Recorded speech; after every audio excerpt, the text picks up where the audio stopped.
Man, I had to God. I had to put like Marvelous stuff. I had to put one of these on because like someone cooked. That was crazy. You know what's funny? Anyway. I actually began rewatching XY in recent days. So that's actually funny though. Peak. I agree, Slater. It's Zygarde for me when he hasn't even played yet.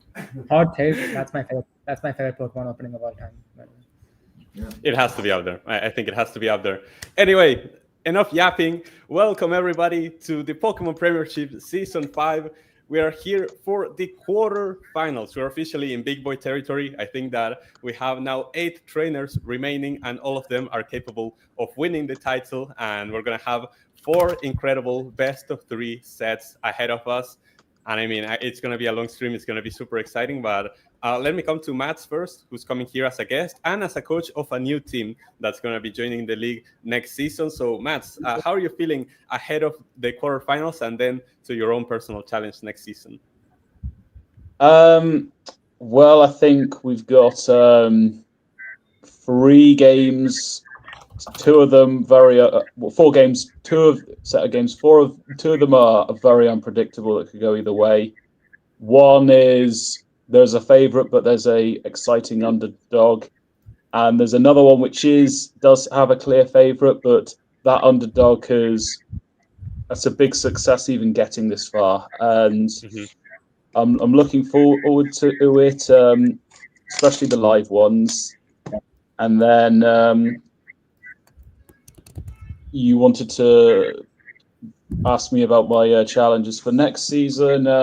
I am representing my other channel, who are owned by FC Porto of London, but the team is Evoke Dragals, which I have to fix the spelling soon. But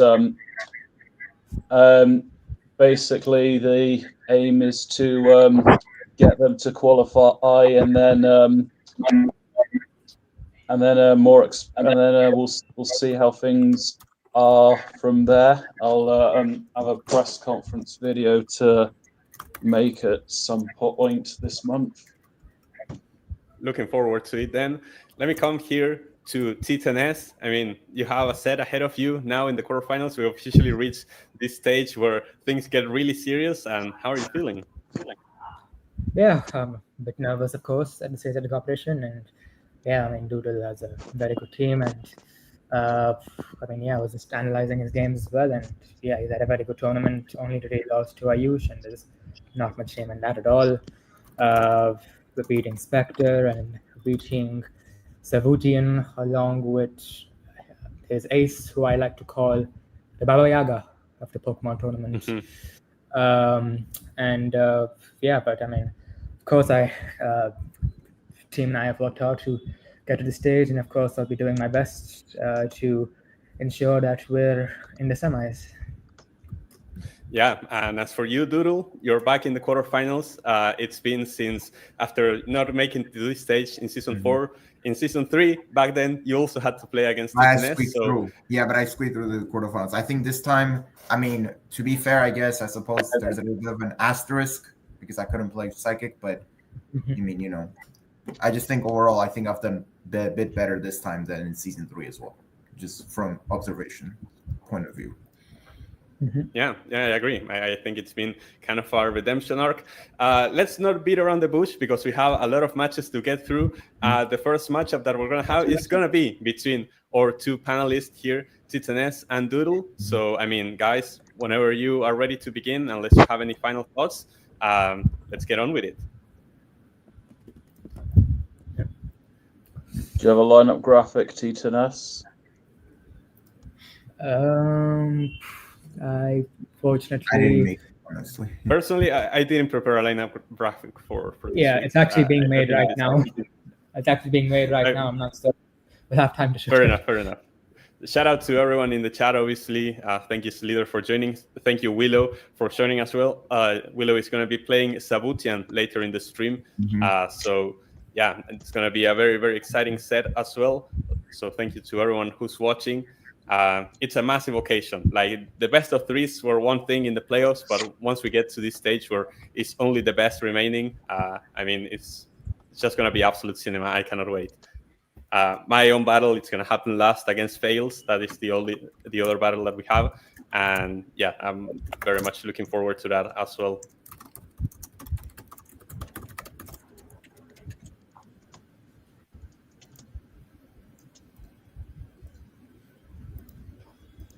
So while Doodle and Titaness get ready, let me come to Matt. Do you have a horse in this race? Do you see anyone being kind of a favorite above the other? Maybe slightly Bangkok Shinobis, especially with their last 2 wins. And maybe the only other slight margin I've got for Bangkok Shinobis is that my feeling is that at the moment is I'm picking them. I think I have them to, as of now, I have them to win the tournament.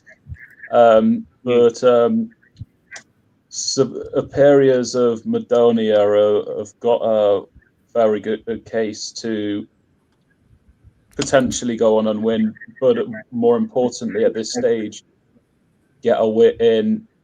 And perhaps in the last time Doodle took a team to the knockouts, aside from when he battered Steve's team in game 1, that set of knockouts against Bangkok Shinobis were, from what I remember, was his best set of games, especially that second leg.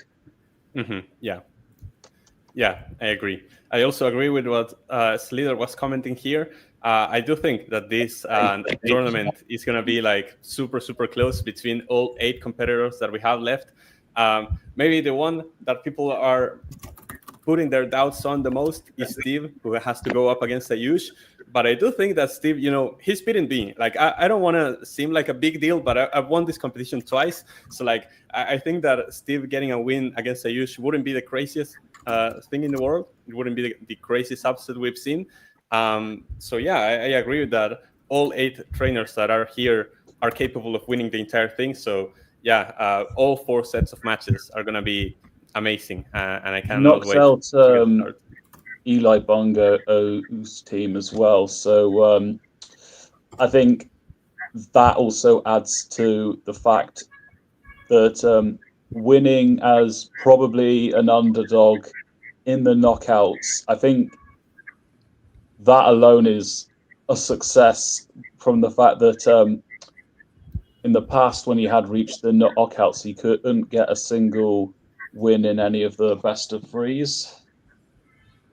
Yeah, that was also like Eli Bongo, who's a staple of the playoffs ever since he joined in season 4. Like, I think that, an amazing job from Steve to actually get the win in that set, despite how unlucky he got, which I still cannot believe. That set was absolute cinema, All right. and I loved every second of it. Okay, so we now have We're starting the my battle message here. battle. Yeah. I'm gonna put you guys in the background. Remember to mute this tab to not get any input from us as we commentate the game. And yeah, we're gonna jump straight into this first battle we have here. It's gonna be Doodle up against Titanes. So let's see what the lineups are. So here we have it. Let me zoom in a little bit. We don't need to see the ads. Yeah. Oh, and we have the leads already. Here comes Liga de Quito, the Grimsnarl, up against the Meowscarada. We see that Titanes is also rocking the Celesteela, the Heatran, the Tapu Lele, the Latios, which is a Mega Latios, and Alomomola, while Doodle has Zygarde, Iron Bundle, Great Tusk, Mega Medicham, and Hisuian Gudra alongside this Grimsnarl. We saw the Reflect go up on the side of Doodle, and instantly the U-turn out into the Heatran, and now the Parting Shot, lowering the offensive stats of the Heatran, while also allowing Grimsnarl to switch out of this bad matchup. Here comes Palmeiras, the Zygarde, who's going to get taunted, so there's not going to be a Dragon Dance set up, but it's important to note that Zygarde's attack, 1,000 Arrows, hits through the air balloon, because it hits that are levitating as well, and the Heatran goes down in a single hit. Just like that, Doodle is in the lead in turn 3. Brilliant. Massive kill on the side of Doodle. I don't know if Titanes was expecting to be faster, but even then, you wouldn't get the knockout on the Zygarde. And yeah, 1,000 Arrows hits through the air balloon, and here comes the Tapu Lele to potentially switch to Grim. Out. You can switch to Grim, but then you're weak to... the Focus Blast actually comes in.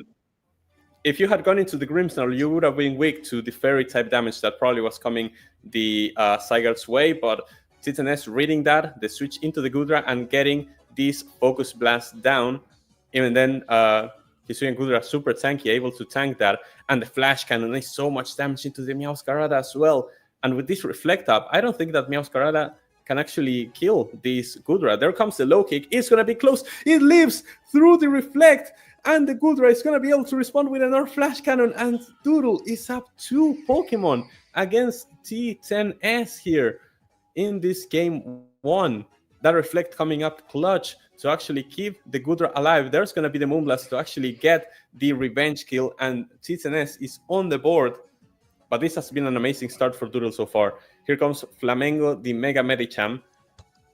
Obviously, you cannot go for Fake Out in Psychic Terrain. Let's see what the choice is. Moonblast is going to come through and just one shot. Get back. Oh, Doodle was probably expecting to outspeed the Tapu Lele, but maybe this Tapu Lele is holding a choice card for something. Was able to move first and knock out the Medicham in one hit. And just like that, the Pokemon has been equaled. It's now a 4-on-4. Oh, it's a brilliant battle we have here in game 1. Parting Shot is going to come out. Grimsnarl once again making this Tapu Lele a bit weaker. But what is the switching? You don't really have a great switching into Moonblast. Iron Bundle is probably your best option, but it's not going to appreciate tanking this hit. Here's River Plate, the Iron Bundle, and takes massive damage from the Moonblast, even with the special attack drop of the Parting Shot. Hydro Pump actually connects, but it does a third of HP to Celesteela, who heals with the leftovers. And I think this is a great position for Titanes. This Tapu Lele may just win him the game straight up, as the Leech Seed go through onto the Zygarde. And yeah, I like Titanes' position a lot here. Doodle is going to have to make some crazy plays. The Substitute goes up, but the Flash Cannon just fades it, and the Leech Seed is still doing damage to you. There's a 10% chance that the Flash Cannon could have lowered Zygarde's special defense. Yeah, the 1,000 I arrows tried was something able like to that connect. with Empoleon in my first game.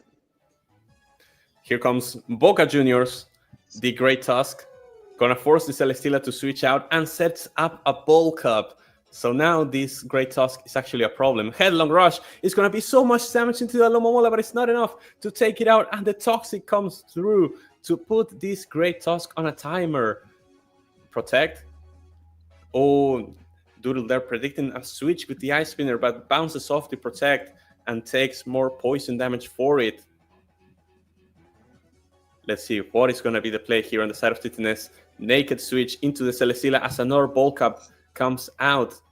Okay. But now, what do? If you are Doodle, yeah, you know that the Protect is going to come through, and the Ice Spinner wasn't going to do that much damage, and this poison damage is stacking up on your Great Tusk. There's the Ice Spinner. It's not enough to take out the Celesteela, and the Flash Cannon knocks down the Great Tusk. And now Celesteela has a special defense boost as well, which means that it's probably going to survive Hydro Pump even more comfortably than before. Yeah, there it goes. And the Flash Cannon are going to take out the Iron Bundle, and I think that Titaness is going to be able to run game 1. And it's worth noting that Flash Cannon's a bad move against Great Tusk in general. Yeah, and yet he still managed to get that knockout. Yeah, it worked wonderfully. The flip turn is going to chip out this Zygarde and also allow Alomomola to switch out, healing itself. Dragon Tail is going to be immune on the Fairy type. Brilliant. And I think that's going to be all she wrote. The Moonblast comes through, takes out the Zygarde, and this Grimmsnarl is not going to be able to do it itself. And just like that, after going down 2 Pokemon to nil, Titaness bounces back with the comeback and wins game 1, 4-0. And that was from being 2 Pokemon on down as well. Indeed. That was fantastically played on the side of Titaness to actually bounce back from that situation. And yeah, he's up a game. He's on match point. One more game and he will book his ticket to the semifinals, while Doodle is forced to win these next 2 games to actually make it onto that stage.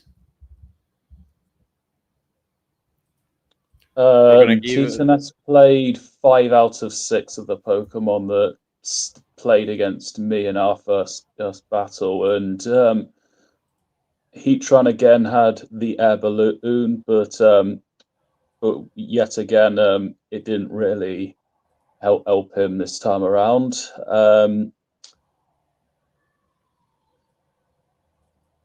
Yeah, exactly. It's going to be interesting to see what the adaptation is going to be from Doodle in this game 2. He has to come up with something. He needs a way to get rid of that Tapu Lele that it was basically had super effective damage against basically his entire team. That was extremely dangerous what the Tapu Lele was able to put up in terms of damage. So we're going to have to see what the adaptations are going to give. We're going to give the trainers 5 minutes to accommodate their teams, try and get a bit of rest, and get ready for game 2, where Titaness, with a win, would secure a spot into the quarterfinals, into the semifinals, excuse me. These are the quarterfinals. And Doodle needing to win to force a game 3 and take this set the distance. So very interesting to see what the adaptations are going to be. So Bangkok Shinobis have the other options of Cinderace. The other 2 they seem to slip my mind for some reason. I'm trying to get up the sheet. See them and be like, oh yeah. Silvally, who's not featured at all, and Dusknoir. And then from I'll let you say another point whilst I try and get Superior of Madonia's squad up. Yeah. No, looking at the options he has that Garganacl, which can be really annoying. He's recently drafted that Suicune to potentially help him with some water type damage. But I mean, when taking down that Grimmsnarl, not that Grimmsnarl, the Grimmsnarl is on his team. When taking down that Tapu Lele, I struggle to see the options. And then there's also a Meowscarada, which will be an attacking grass type against it. Yeah. Amazing game to start off the quarterfinals here in the Pokemon Premiership. Now we have to wait for game 2, which will be coming up very, very shortly. I mean, if you're Doodle, I wonder if you resort back to Galvantula and to try and get the webs up and try to slow Titanes's team down that way, because if Tapu Lele is able to outspeed you and actually get those Moonblasts off and that big damage onto your Dark types and your Dragon types, you're going to have a bad time. So I wonder if Galvantula makes an appearance in game 2. And also you can use it to, you can cause it problems against Bangkok Shinobi's defensive players. Has a great tight matchup into Celesteela, and even if Heatran has the air balloon, you can Volt Switch it. I'm also seeing that if Titanes if Titanes didn't sub on Cinderace, he doesn't do that, then Tangrowth is a good option for Doodle to bring on. Yeah, I agree. Tangrowth being so tanky, but obviously, like you mentioned, you have to be aware of that Cinderace, even the Heatran as well. And that, but even then, you can Volt Switch about if you come across the Heatran, seeing as Galvantula will be faster. But in terms of for Tangrowth, with the Regenerator ability, you can afford to move it about out with it in the game.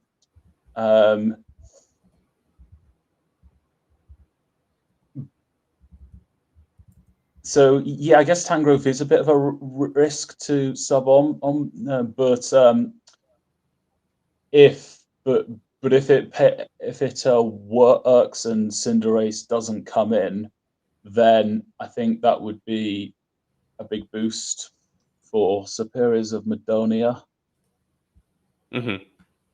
Yeah, we'll have to see if Doodle is going to be able to bounce back in this game 2. The players have been notified that they have to get back into game 2. And yeah, we'll have to see what Titanes is able to do. Being up match point, if he wins this game, he's through to the semifinals after missing out on that occasion last season. And obviously Doodle trying to make it back into the semifinals for the first time since season 2. We'll have a tough mountain to climb here, as we already have the link into game 2. So let's see what the adaptations were on the side of Doodle. There's an argument to sub or fire and bundle, seeing as its only major water move can miss, and then also ice types don't really work against any of Titanes's Pokemon, apart from Meowscarada, actually.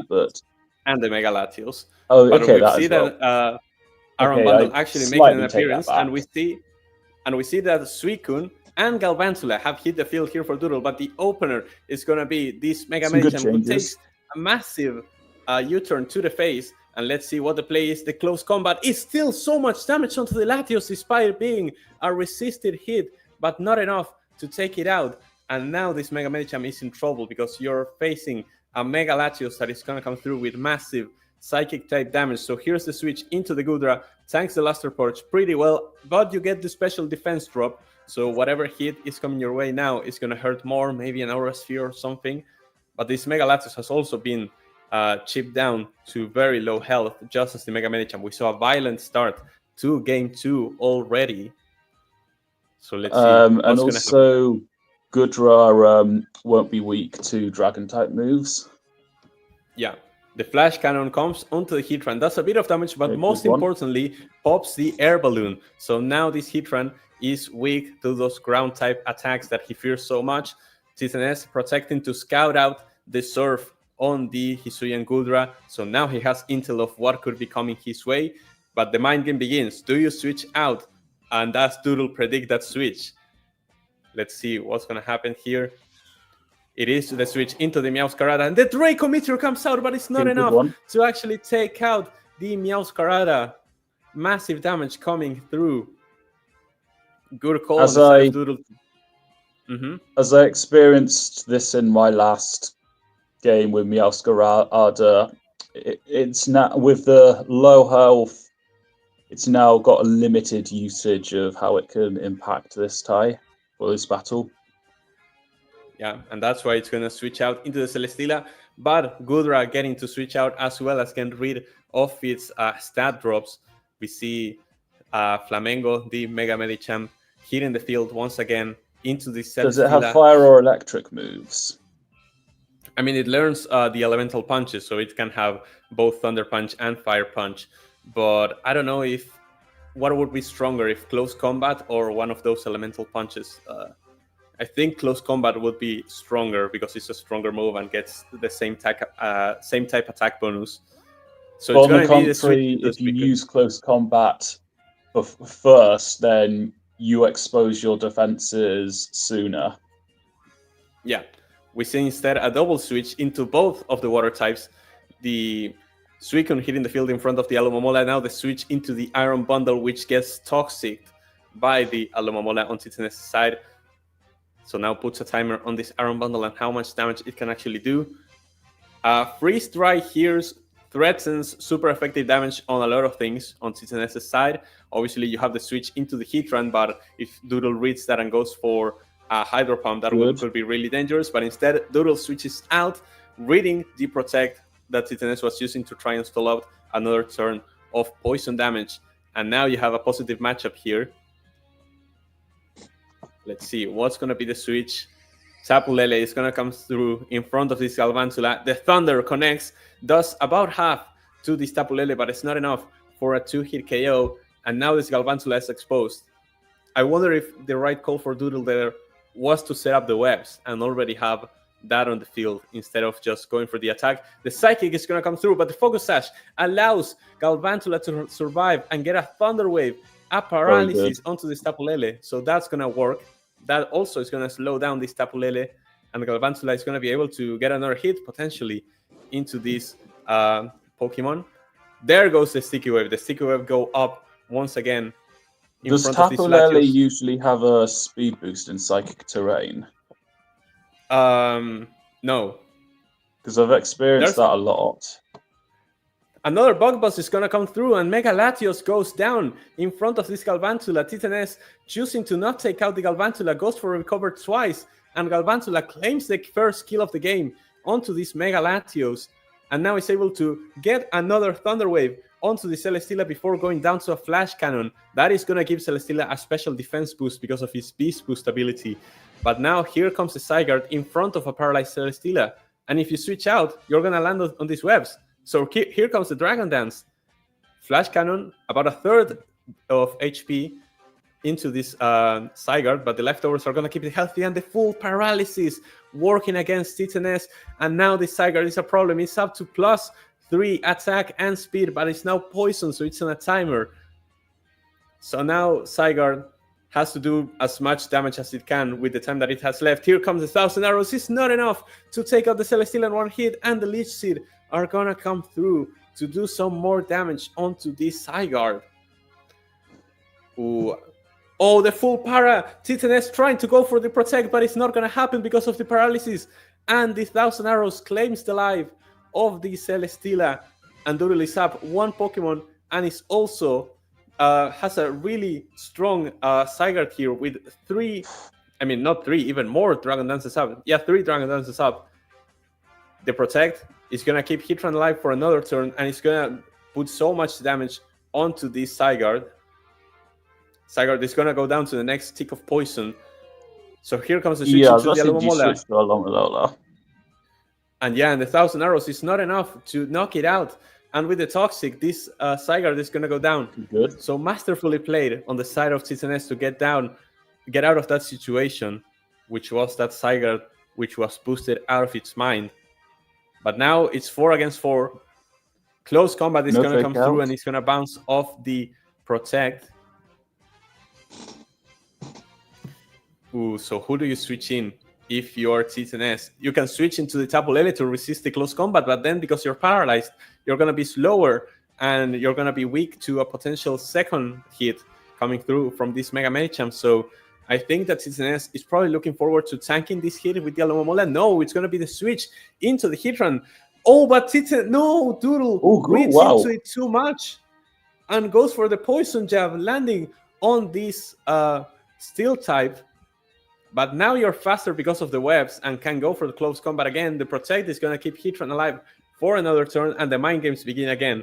Do you go for the close combat or do you go for the Poison Jab, predicting that switch?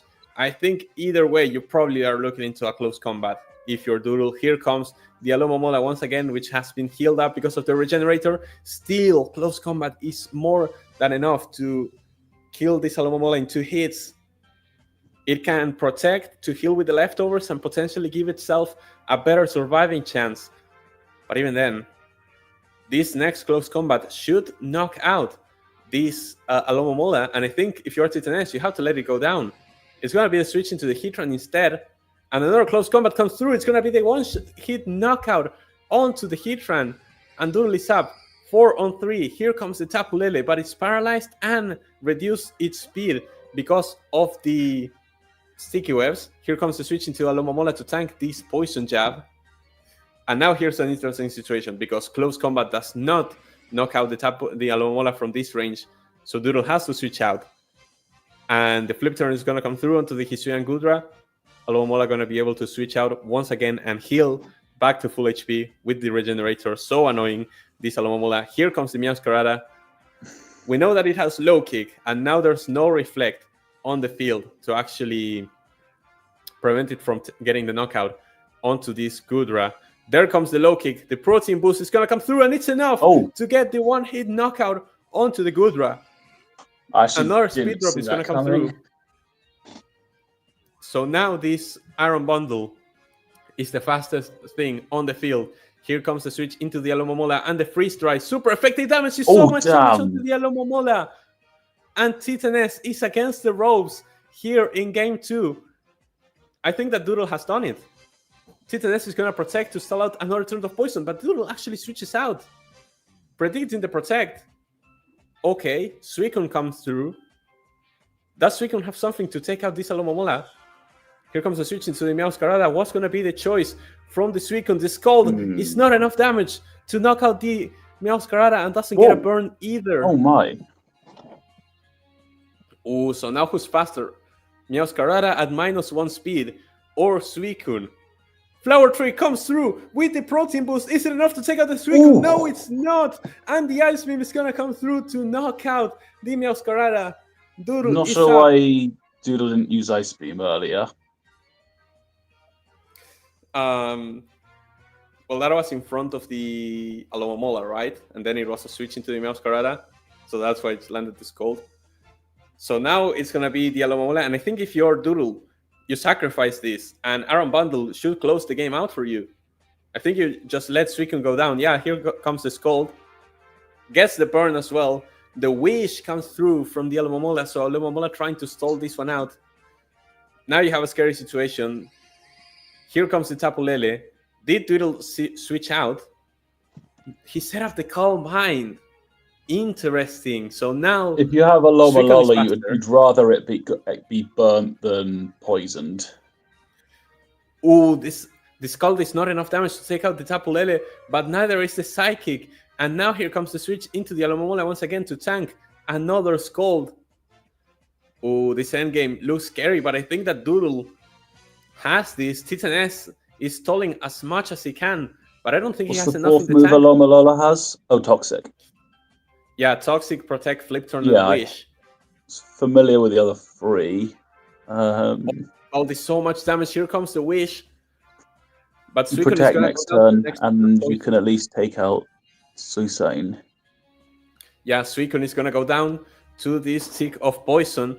But now, it doesn't go down because of the leftovers. Oh, I wonder if you actually wanted Suicune to go down, because you have a free switch into your Iron Bundle, and you can knock Alomomola out on the next turn. I think that Suicune surviving is actually worse for Doodle. The second protect... I think that's a misplay there. you've got to click wish and then protect if you're a Lomalola. Yeah, I think TTNS needed to go for the wish in that situation. Now, I think that you just click close combat, and if it goes into Tapu Lele, you can just click poison jab. So I think that Doodle has this one. There's no way that Alomomola is faster. Here comes the protect to scout out for the move, but you know it's going to be close combat. And even if you now switch into the Tapu Lele, you're going to be slower because of the paralysis and the poison and the sticky webs. So I think that Doodle is going to win game 2 and take us to a game 3. He just has to finish the job from this position. Let's see what's going to be the choice here. TTNS with his back against the wall in game 2, but at least he knows he's won game 1, so he's guaranteed to have a game 3. If I'm in TTNS's position, I'd wish protect and then fish for burns with Scold. I guess it's too late for that because you don't leave under close combat. Here comes the close combat and critical hit as well. Tapu Lele falling so dangerously low. And I think because of that, if you're Doodle, you can just click close combat again. You don't even have to overthink it with the poison jab. He's going to go for the poison jab anyway. And Alomomola is in range of another close combat anyway. He switches into the Iron Bundle, which was already poisoned. So he dodges the Toxic with that. And now a freeze dry is going to knock out the Alomomola and the Tapu Lele as well. So 2 freeze dries should be able to do the job. The only way that TTNS wins this is by getting like 5 protects in a row, which we know that gets protect has a higher chance to miss the more Should you use Doodle have given that away? That he ran out of close combat? I think that the game is over anyway. Yeah, I know, over nonetheless. Here comes the switch into the Tapu Lele, but yeah, the freeze dry is going to be enough to take it out. Alomomola is going to be healed from the regenerator ability, and he's going to be able to get another protect off. Yeah, I think this is the right play from Doodle to switch out into the Medicham. You don't have close combats.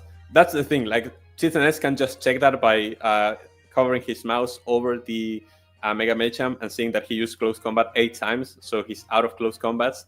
But even then, he can, but he might not have. No, if you use it 8 times, he's out of close combats. Like there's no way. Yeah, but it's also possible that TTNS would have overlooked that through other things going on. Okay, I'll give you that. Doodle able to read the protect and goes for a bulk up, boosting itself up. Goes for another close combat. Here comes the Toxic. Okay, this is a bit worrying. I mean, he ran into the protect, but instead the wish comes through. Doodle had the chance to get some more damage into Alomomola, and now surely the protect is going to come through. I think the burn's actually helping this Alomalola, because if it hadn't been, poison jab would be the easiest one to go with, and then if it's on low enough health, then you can do the close combat, but you can't get poisoned now that this thing's burnt. Yeah, and you don't even have close combats left. So here comes the poison jab, gets more damage into the Alomomola, but now the wish comes through, the Mega Medicham goes down, and now this is scary. This is actually scary. I think that Doodle played a bit too safe, and now this is a problem. The protect comes through, freeze dry is blocked, wish comes through, and Alomomola is back to full health, and this Iron Bundle isn't a timer with this Toxic. So now TTNS only has to survive this freeze dry, and it's gonna get another wish and another protect off. I hate that and fish that's gonna too. be poison damage. I mean, this is a scary situation for Doodle. I think you need this freeze dry to crit. Is it gonna crit? It's not enough for the knockout. Oh my goodness! The Alomomola is gonna survive, but now you have to protect. Yeah, I think this is. Oh, but TTNS didn't wish. So now you have to get a double protect. Does he get the double protect? TTNS doesn't get the double protect. The freeze dry is going to come through. And Doodle clenches game 2 and takes us to a game 3. Oof. I was getting really worried for Doodle. I think that burn almost could have been a disaster for Doodle. But he's managed to just about do enough to take it to a third leg. But if that thing got poisoned by a poison jab, that would have been over probably 10 turns sooner. Yeah, man. I think there were a few mistakes on both trainers' ends. I think that Doodle played that endgame a bit too passively. He could have gone. He didn't need to predict so much. He didn't need to switch around so much. He could have just clicked buttons, sacrifice a few months, and go for the knockouts on the Titanes's Pokemon. Instead, he tried to over predict things, tried to switch out of the protects, tried to switch out of the wish, and that actually allowed Titanes to get back into the game and put himself in a situation where if he got that double protect, he wins game 2 and makes it into the semifinals. But now Titanes not going for the wish on that final turn made it so he had to get the double protect instead of banking on surviving another hit. So I don't know. I feel like there were a few misplays on both ends, but in the end, I think that the winner was served. I think that Doodle executed his plan perfectly with the Galvantula, with the webs, with the paralysis, with the focus sash. It was key. And yeah, he forces a game 3. And let's see what happens now. Changes. Well, I'm pretty sure we're going to see changes, especially on the side of Titanes. But what do you change? That's the problem, and that's he can only do Cinderace, which Cinderace and Meowscarada doesn't really work together. He's got Dusknoir, which is probably not got enough room to impact, and then so Uvali might be his ace because he's not played Edit once this tournament, I don't think, and also Doodle won't know what type he chooses if that is to be brought. Yeah, I agree, Slidor. Like Galvantula was the Pokemon of that match. I agree that with the webs, with this survival because of the focus sash, taking down the Mega Latios, getting the paralysis on the Tapu Lele, I think that Galvantula kind of carried that one. That is what I was wondering. Yeah, Masquerade is just so much faster than the Gudra. Yeah, I mean, so many key moments in that game. Yeah, it was basically decided on a 50-50. I think it's a 1/3 chance, actually, like a 33% chance to land 2 consecutive protects. So the odds were in Doodle's favor, but if Titanes got that, he won the set. So like that's why it was so scary for Doodle that final turn where if Titanes gets that double protect, he just straight up wins. So super scary stuff. We're gonna give the players a bit more time to get ready for the third and final game.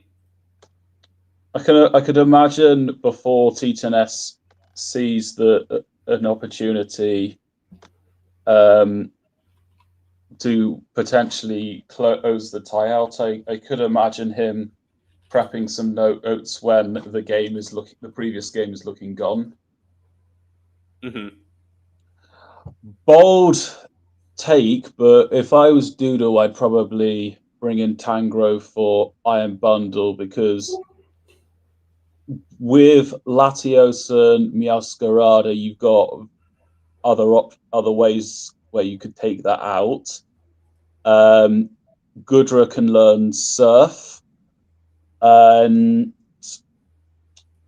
also Tangrowth has the Regenerator and is a good defensive answer for Alomalola, even Meowscarada.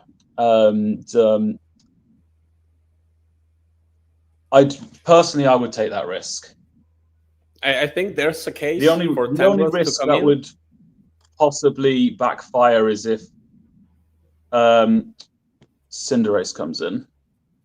Yeah, there's definitely an argument for Tangrowth, but I do think that Iron Bundle was just so key into winning that game because it was the only Pokemon on Doodle's team that could do over half of that Alomamola's health. So I think that Iron Bundle having that free strike was so key for Doodle to get this win. So yeah, game 3 is going to be massive. Hello, Sab. Thank you so much for joining. What did you miss? Well, Titanes won game 1 after going down 2-0. He made a comeback and won 4-0. And now Doodle has won game 2 in a bot clencher, basically taking it down to the wire, winning 1-0. And now we're waiting for game 3 between these two fantastic trainers. Yeah, 2/3 of a meal. Like it was incredible. Yeah, it's not over yet. It's not over yet. We still have one more game here to decide our first semi-finalist between the Bangkok Shinobis and the Superiors of Madonina. So let's see who's actually gonna come through on that one. Doodle probably has a better luxury of options to make changes. Yeah. Mm-hmm. Yeah, no, today's stream is going to be super, super long, Willow. I agree. Yeah, and Slither as well. Like, we've been here for 46 minutes. We're going to go, like, the first set is going to take an hour. So, yeah, we have the link. Ladies and gentlemen, we're going to jump into game 3 to decide the first semi-finalist between the Bangkok Shinobis and the Superiors of Madonina. So let's see what the lineups are looking like. And there is the Cinderace in front of the Tangrowth. Just like Matt's predicted, Tangrowth comes in for Doodle, but Cinderace also bundle as well. Field. Yeah, the Pokemon that was dropped was Suicune instead. Hydro Pump misses into the Celesteela. That's not the start you want to see if you're Doodle. It's one of the problems with this Pokemon. Yeah. However, Goldra is going to be able to tank that Flash Cannon very comfortably from the Celesteela. The Leech Seed come out. The Thunderbolt is going to be decent damage onto the Celesteela, but it's going to heal most of that up with the leftovers and the Leech Seed. So Titanes just has a lot of annoying mons like this Celesteela, the Alomomola. So Doodle I wonder if really has to take care of his Dragon HP. Tail's a good move to use here.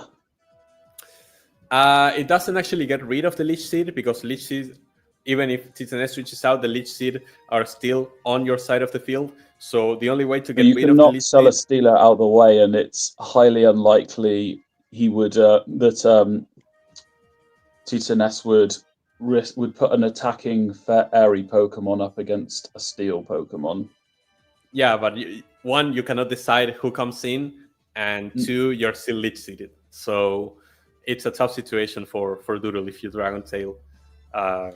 So it's going to be the switch into the Galvantula. Resists the Flash Cannon decently well, but gets a special defense boost. And if this Galvantula was wearing the Focus Sash, well, that's not going to be useful anymore. So here comes the switch into the Cinderace. What I meant is decide the switch before the Dragon Tail happens. Yeah, you cannot do that. Like, the Dragon Tail goes through and it selects randomly between the Pokemon that Titanes comes through. But you can still decide who you want to switch in. He didn't use Dragon Tail, it doesn't matter. He used Thunder Wave, and the Thunder Wave landed on the Cinderace. The Cinderace is now paralyzed, and here's the switch into the Zygarde instead, as we see a double switch into the Latios, and now Mega Latios is faster than Zygarde, unless Zygarde is running something like a Choice Scarf, which I wouldn't be surprised if Doodle went that far and beyond to outspeed this Dragon type. Scary situation, because an Outrage from the Zygarde would knock out the Latios, a Dragon Pulse from the Latios would knock out the Zygarde. So instead of going to be a switch... An Assault Vest or a Dragon Berry be enough to survive a Latios hit? Dragon Berry, sure. Assault Vest, I'm not sure. Depends on the Dragon move. Ice Beam, surely not. But the Goodra is able to tank the Ice Beam, because it's actually neutral to it. But this Goodra, which most likely is holding the Assault Vest, is slowly getting chipped down, and that health is not coming back. So in the long run, this works in Titanes' favor. The Thunderbolt prediction comes through and is able to do some good damage onto the Celesteela. Protect away from the second Thunderbolt. So now Titanes has the option to Leech Seed once again. Doodle can switch out, but most likely... I'm not sure, but the Thunderbolt is a good option too, getting the Celesteela dangerously low. And I think if you're Doodle, you have to switch out. Here comes the Medicham. The Protect fails, And now the Celesteela is in trouble. Mega Medicham is threatening a lot of damage into all of Titanes's Pokemon. Here comes the switch into the Latios, predicting a close combat. The Thunder Punch comes through. He also resists that. And yeah, this is a great position for Titanes now. Goodra is going to come in. But again, Goodra is losing health fast, even though it's only taking a few minor hits along the way. That health is not coming back. So this is dangerous for Doodle. The Draco Meteor is going to come through with so much damage into the Meowscarada, but not enough for the knockout to come through. We've gone 15 turns without seeing a single Pokemon go down in this. You can knock off and get rid of the leftovers here. I don't think it has leftovers, the Goodra. It hasn't been healing. Oh, okay, then I take that back. I think that, yeah, Doodle is going to switch. Here comes the Tangrowth. Low Kick is going to come through. It does a bit of damage onto the Tangrowth. No Rocky Helmet. So I wonder what the choice was here for the Tangrowth. As for the item, it's not leftovers either because it didn't heal. Here comes the Latios. Sludge Bomb is going to come through. No poison. And so far, I think be okay against the Mega Latios, right? It should. Recover comes through. Knockoffs come through. But of course, because the Mega Storm cannot be knocked off, knockoff is actually lower damage. The Ice Beam comes through. It's a critical hit and takes out the Tangrowth in one hit. Big moment. And just like that, the defensive piece from Doodle's side is down. Ooh, that is tough because on one side, there's a way that you could have seen that come, but on the other, it's so hard to call what Latios is going to go for with so many coverage moves.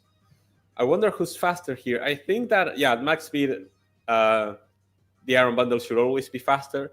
So he's threatening a lot of damage. Ooh. Yeah, switching to the Meowscarada instead. And Meowscarada goes down to the Ice Beam, not switching into the Wasn't Alomomola. sure why he didn't go to Celesteela first.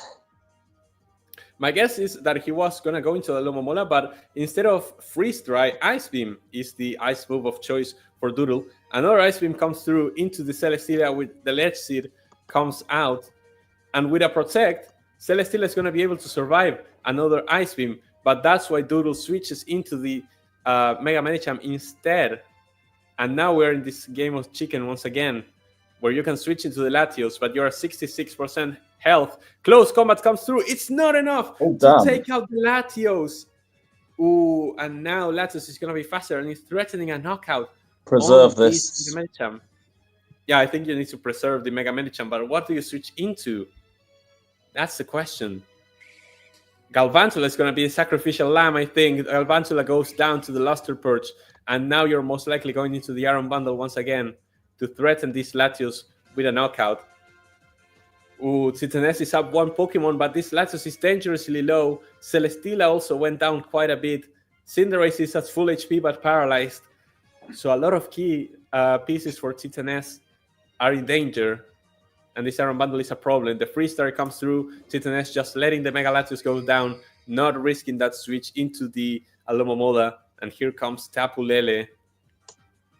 Wonder if Tapu Lele is holding the Choice Scarf or another item. If it was the Choice Scarf, it'll allow him to outspeed the Iron Bundle. If not, I mean, if you're Doodle, you're in a tough situation because you have to switch out. But a Moonblast now is going to take out the Mega Medicham in one hit, and there was not much that you could have done about that. So here comes the Goodra. It needs to survive one hit. But I don't know. I don't think it has Protect because most likely it has the Assault Vest item. It's instead going to be the switch into the Cinderace, resisting that Flash Cannon. And I think that Cinderace is faster. Yeah, and here comes the high jump kick. It connects, and it's going to take this Goodra down. The speed of the Cinderace goes down because of the gooey ability. So here comes the Zygarde, and this is a scary situation because Zygarde is threatening to take out this Cinderace, but also setting up the Dragon Dance. He predicted Titanes to switch, but the high jump kick is not even half of this Zygarde's health. So now Zygarde has the option to attack, and 1,000 Arrows is going to hit everybody. It takes out the Cinderace, and now this is a problem for Titanes. I guess you have to go into the Alomomola and go for a Toxic to put this Zygarde in a timer, I think that Titanes is in a great position to close out this game, but this so Zygarde as is well. definitely very scary. Let's see. 1,000 arrows is not even a third of Alomola's HP, and the Toxic comes through, putting this Zygarde on a timer. I think if you're Doodle, you have to switch out. You have to go into the Iron Bundle. Yes, the Wish comes through, which is big for Titanes because now you get to either switch out onto your Celesteela or protect. There's the switch into the Celesteela. Freeze Dry is not enough to take out the Celesteela. Gets his wish granted and heals up so much. Difficult situation now for Doodle. It's going to be the switch into the Zygarde, but Flash Cannon does not a lot, but noticeable damage now that you're Toxic. I think that there's not much that Doodle can do from this situation. 1,000 arrows is going to come through, a bit of damage onto the Celesteela, but another Flash Cannon plus the Tick of Poison is not enough, actually, to take out the Zygarde. But yeah, you can just protect, let that final Tick of Poison come through, and Doodle is down to his final Pokemon. This Iron Bundle is the last line of defense for Doodle, and the Hydro Pump misses to add insult to injury. I think this is it. Titanes, a second Hydro Pump miss, and another Flash Cannon means that Titanes wins the set 2-1 and moves on to the semifinals. Well done. Very, very well played on the side of Titanes. That was a good one. That third battle, I agree. Fantastic stuff from both trainers. Let's bring them on when they're ready to give us their thoughts on that set. Because, wow, that was great. I really like that. Obviously, any game that goes to 3 games is fantastic. But this one, all 3 games were very back and forth as well, which is what you want to see. Ladies and gentlemen, for this special occasion, the Bangkok Shinobi's mascot is going to be making an appearance. Hope you guys don't mind. An extra panel member. Say hello Let's to go. Milo. He's very happy that a Bangkok Shinobi is one. Just thought I'd pop in him. I just thought I'd put him in to say hi. But yeah, I'll put him back. But yeah, glory Bangkok Shinobis. Yeah. GG's. Fair enough. Oof. Well, I think Titanes had to go, so I guess I'll come to the losing side first. I mean, Doodle, commiserations for that set. It was very close. It was back and forth, but it wasn't meant to be. Yeah. I mean, it is a bit poetic. I mean, the Hydro Pump misses, they had to happen at some point. I'm not even going to blame that. I mean, it was over anyway. Is the critical hit, but the second game honestly got really scary because I do agree I played it a bit too safe. Sometimes you just gotta take more risks at the point. I think overall, looking at the matchup, I knew the Tapu Lele was gonna be a problem. We saw it against when I played at Yush. It was a problem against me. It was just, I think overall it is an eye opener for me. I probably should have drafted a bit more stuff against Fairy types specifically. That's on my part. I think Titanes overall played it very well. He came up with the protects for clutch, the protects and wishes. Obviously, that's big right there. And I mean, but from us, from my team, to be honest, I kind of, I try to adjust a bit in both times, and ultimately, the mind games, maybe I tried to predict too much in this set, but I think overall, it is a bit disappointing, but it is what it is. I think at the end of the day, you just got to take the loss. And I think Zygarde. I wouldn't say it was a bad draft. I mean, the Zygarde overall did stuff. It was annoying.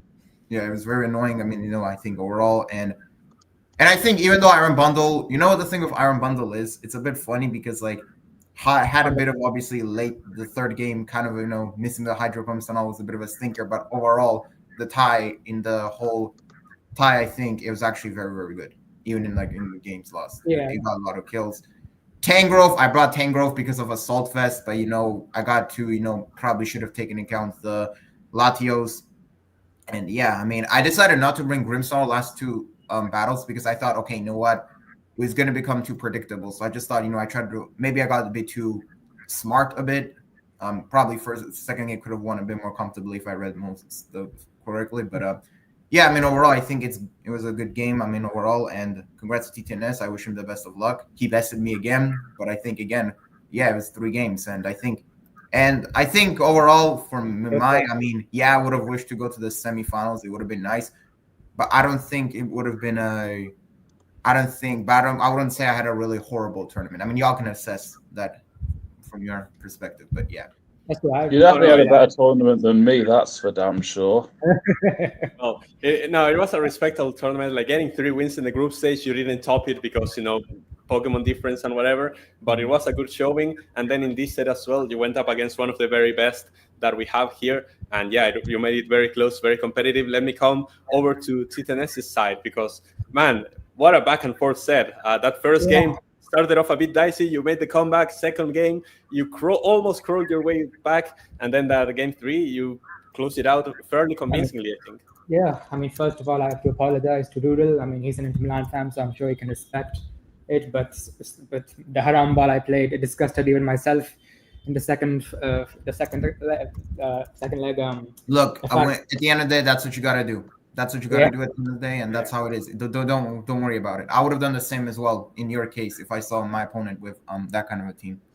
Yeah, I mean, for me, the main thing for me, I think I didn't like the second leg. I mean, I almost won, but if you're relying on 2 protects in a row to win, then you haven't done enough. So no, I just read it too much. I just got a bit too smart. I think in this game as well, and I think in the first game I just tried to predict too much, and I think sometimes you gotta just kind of go with your gut feeling. It's just whatever. I did get some. I got some of the things right, predicted some protects, but I think overall it was I would say it was like a really big game of chess. It was just 2, trying to do it. Bird was helping you in that second leg. It prevented Alomalola from getting poison, and which would have taken it out faster. It was my burn, unironically, from the Suicune. It was the burn, yeah. Yes. Unironically, yeah. But I mean, correct me if I'm wrong. You guys can correct me if I'm wrong, but I don't think the hydro pumps made a huge difference. I think because it was still.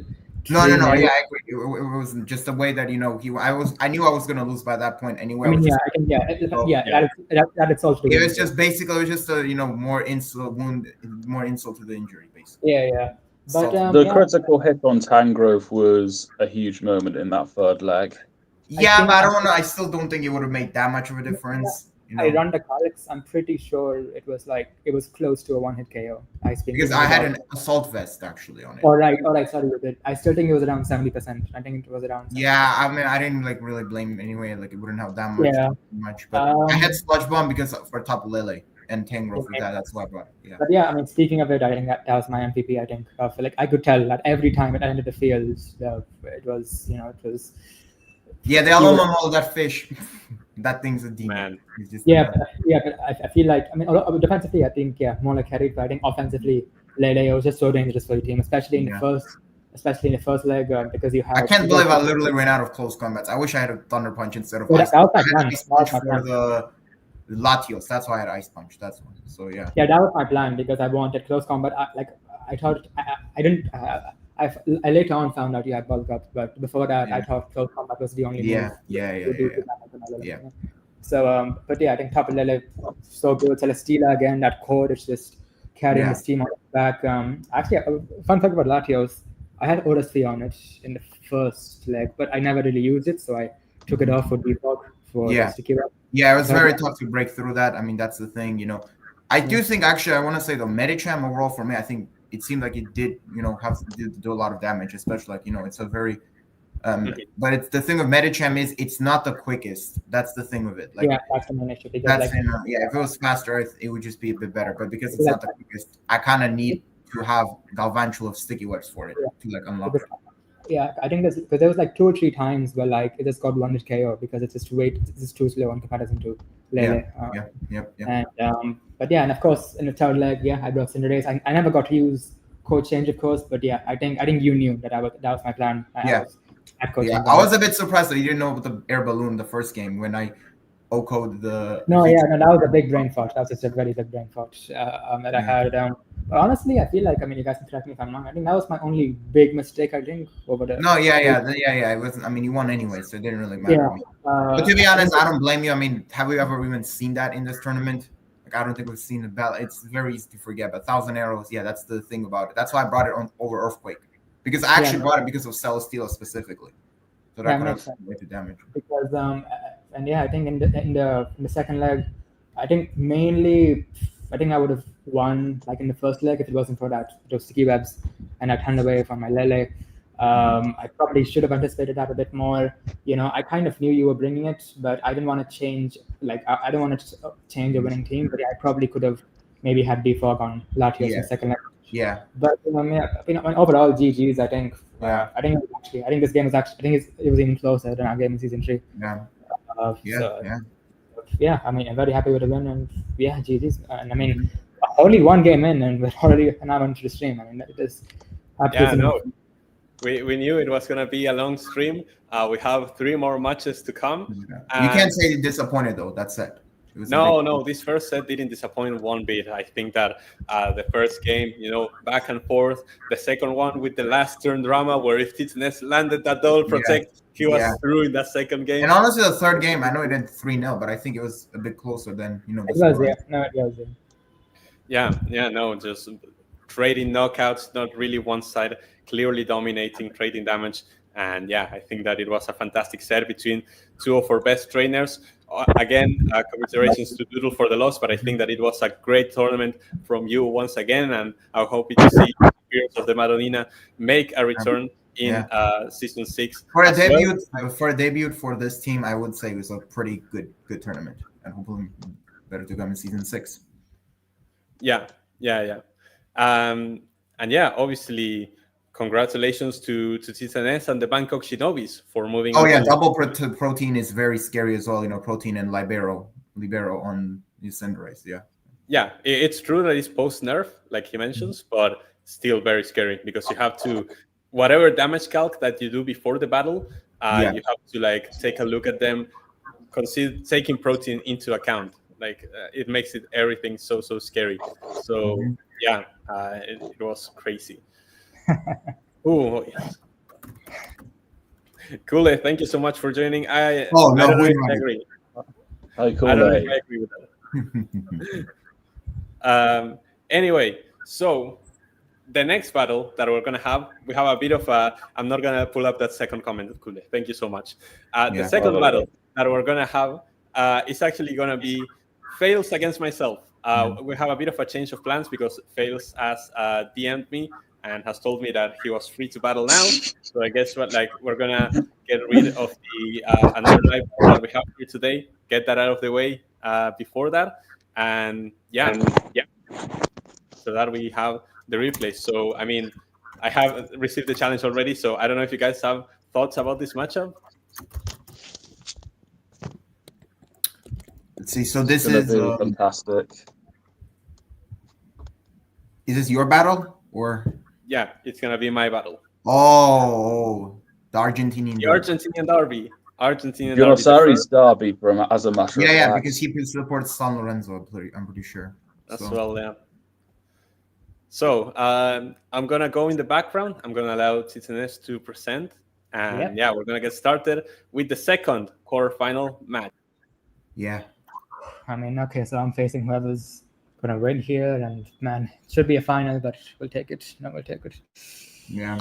Oh yeah, whoever you face, you're gonna face the winner of this set, right? Yep. Yeah, he's rank sent the link in the private chat. Yep, I'll get it up. I'm gonna predict early prediction. I think this is gonna go to 3 games. I don't know who's gonna win, but I think this is gonna go to 3 games. I'll say rank by 3 games. Yeah, I think I agree with that. Yeah, hopefully this is okay. And sorry, that's too much. So from the side of rank, we have got Tapu Fini, Mega Man Electric, Lando T, Hydreigon, Ceruledge, and Slowking. And from the side of Failed, we've got Scizor, Volcanion, Chesnaught, Zapdos, Tyranitar, and Swampert. So boys, thoughts on these 2 teams? I mean, Chesnaught. I didn't expect that, honestly. Yeah, a bit of a surprise. That was very Kool-Aid, are you? Yeah, Kool-Aid. Yeah. He hasn't seen it. Yeah, he hasn't seen it. Oh yeah, I haven't seen it. All right, yeah. But as I was saying, like I think Chestnut's an interesting one. I actually didn't expect that looking at it. We'll see. All right, so Ooh. Tyranitar, Lando, Lando. right? So Rank even did DD. not bring his Tyranitar. Yeah, No? DD won't be effective here, I don't think. So do you now switch if your fails?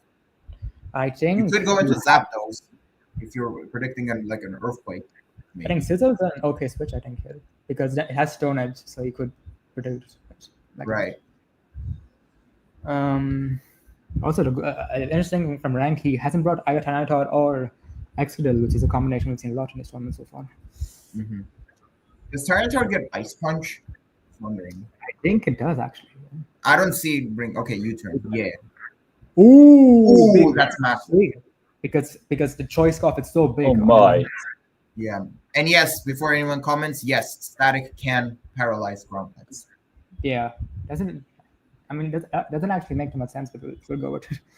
I always forget if Stun Spore can do it. I think it can. Does Stun Spore effect? No, I'll have to double check. Wouldn't Stun Spore just be like another version of Thunder Wave? I know Glare can affect ground Pokemon. No, it can't. Slowking against Scald big. Ooh, the burn? Nope. Okay. No. It actually took that Scald very well, Tyranitar.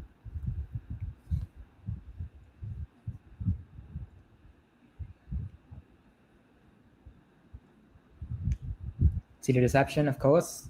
No Ice types on his team, but still. Oh, Stealth Rock starts set up by the Tyranitar.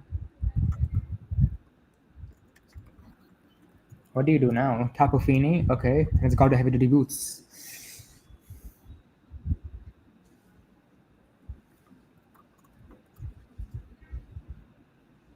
Volcanion. Ooh.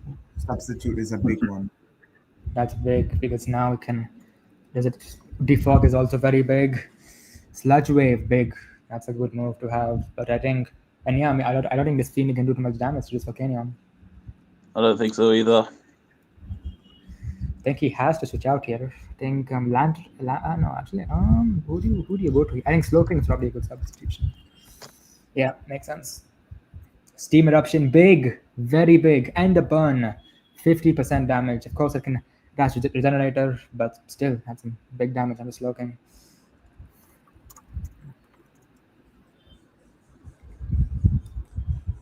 Bit of a tough position here for Rank. Who do you switch into? Because you can't stay in. High Dragon, maybe? Yeah, makes sense. Steam Eruption again. Ooh. The burn again. I think it's a special attack, I believe, right? High Dragon. Yeah. I have seen Hydro can use Earthquake. Yeah, it can run a Dragon onset, but I believe its special attack is high. But let's hope for Rank's sake, it's a special high Dragon. Does it have any electric moves? I don't think so. No. Dark Pulse, good damage in the Swampert, but now I believe this Swampert should have an Ice type move. So Rank again has to switch out.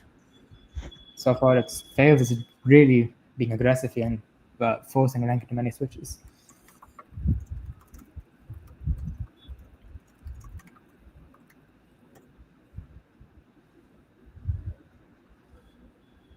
Ooh, that's risky. That's a lot of damage on the Cerebral Edge. But the weak armor. Okay, that was his plan. Yeah. Very underrated ability. Actually. You better have a Scoffer. Yeah. This gets Trailblaze, I'm pretty sure, for Cerebral Edge. Oh, then it could do neutral damage here.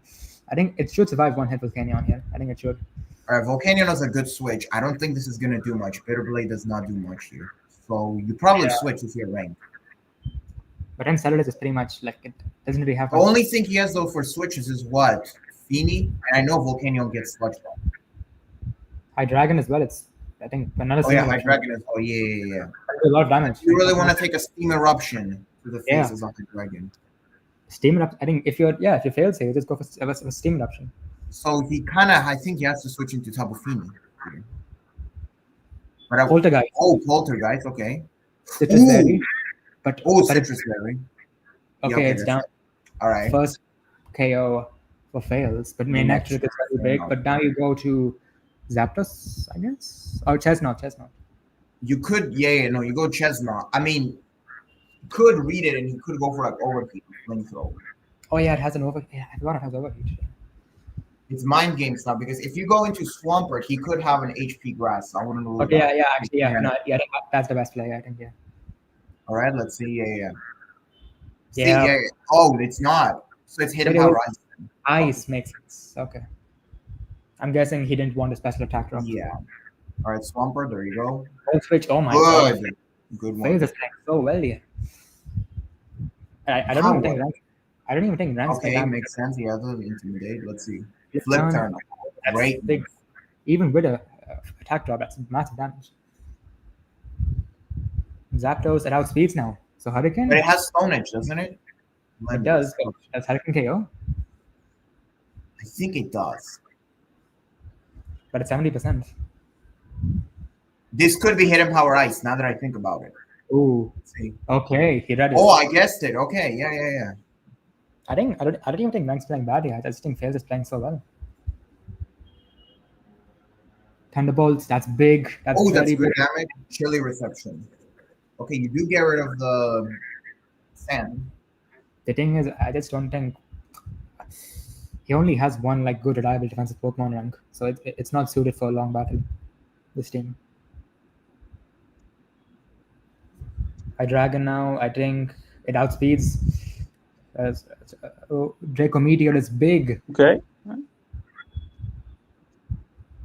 But now what do you do? I mean, it has a special attack drop now.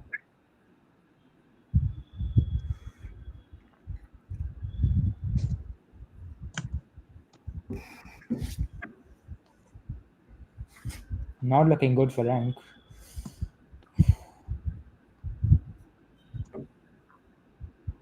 Fail still has that Scizor at max HP. It's Mega, I believe, right? Ooh, Mega Mind Metric. Lead Seed is a very good move. Yeah. Now you can read the Hidden Power Ice, and then it takes another Lead Seed. So, okay, he switches. Okay, that's good. Spike Shield, okay. Yeah. That's respect. I've never seen that before. It's a move where it's basically protect, but it damages the opponent. Knock off. Okay. Knock off. Back there. Off, but now it's really that slow. thing is completely slow. That's one. So it's slower than a Chestnut. Yeah. Okay, Manectric. Oh, that's a good move. Because it's interesting now. You switch probably, right? You probably predicting overheat, probably going to Swampert. But now you can predict it. Swampert. Oh. Failed is playing some 4D chess there. Okay. I mean, yeah. That's very good. Oh my god. Yep. He's reading everything. I think rank is kind of over predicting a bit. So it stands. It's not really bullet punch. That does a lot of damage for like a. I don't think. You probably does this kill? It doesn't kill. No, it doesn't. It can't kill. Yeah. Oh, he was predicting a switch to Zapdos. That's and the roost. Oh no. And I mean, this Landorus is dead, pretty much. I thought what he was going to try and do is use High Dragon as a battering ram to get something out of the way and then get other things in an ideal position afterwards. Okay, you switch, fair enough. So you probably predict the flamethrower, the Draco Meteor. Oh, but it's because of the sand. It's boosted. It's Tyranitar has low kick. I think this High Dragon. I think the Draco Meteor is actually working against it. All right, Feeny makes sense. Stealth Rock and wait, the Fog. I think it's okay. Does he still have? Okay, it's last Feeny. Yeah. Substitute. Okay. But for what? But this could have Sludge Bomb. It does have Sludge Bomb. That's wave. Yeah, if it has Sludge Bomb, it's kind of. I don't know how he needs to like. Oh, that is all right. The Fog, okay. Moonblast, does not. Sludge Wave, I should say, not Sludge Bomb. Does it not have a water type move? Type of meaning. What do you do here? No matter what you do, it's a bad position. It's gone, but now the feeling is gone. Could it be a 6-0? There's no way FaZe is going to have a 6-0 over Wet Rank and Willow. There's no way.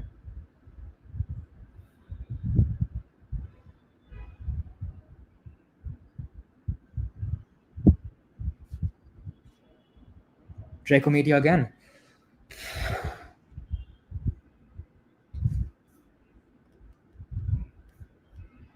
Oh, sorry. Wait. Yes, sorry. My camera sometimes looks up. No, okay, so now what? Swampert. Over Good here. switch. Yeah. This could be 6-0 actually. Maybe. It could. Like, there's no way he's gonna do 6-0 over Bot Rank. There's no way he's gonna do 6-0, right? Surely. Okay. Not. Now what? Rank's backs are against the wall right now. Oh my god, Pursuit. Oh my god. Very. Wow, no what a brilliant. Okay, now what? Okay, but you sack this? You can even sack this right now. No? Not even. Okay. He's playing this by the book. You gotta read that. I feel like you gotta like read that. Does Bullet Punch KO? Oh, wait, actually no. Wait, actually you can switch into whoever. Swampert, yeah. Oh my god, it's over. It's done. Back-to-back 6-0s. Unless it has grass. Oh no. No. He's all right. That's it. So that's 1-0. Oh my. Fails has gotten 6-0 wins over both our finalists last season. But I feel like the last one against Willow. I mean, to be for one, it didn't really matter as much in the end. But two, I think that Willow's there was some misfortune. I mean, not saying that he didn't make mistakes, but I think there was some misfortune. Critical hit and all that kind of like shifted it. But this battle, I have to say, I think Ren got outplayed. I have to say, like, I don't want to be that guy, but I mean, he's sort of playing like Boca Juniors in real life. But it's not over yet. It's not over yet. The good news for Rank is he doesn't need to like win 6-0 now to like Yeah. I mean, differential is because differential is irrelevant in knockouts. Yeah. I mean, I'm sure he has a plan B. I'm sure. Okay, he saw the intel. He kind of now knows what it's going to be. He's the intel.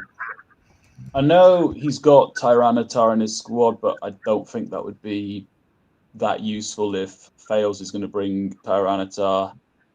And then I've got something up on my screen, so although I could, in theory, go back into the sheet and look at Rank's squad. Did Rank trade any Pokemon in? I don't think so. I don't think he did. Not to my knowledge.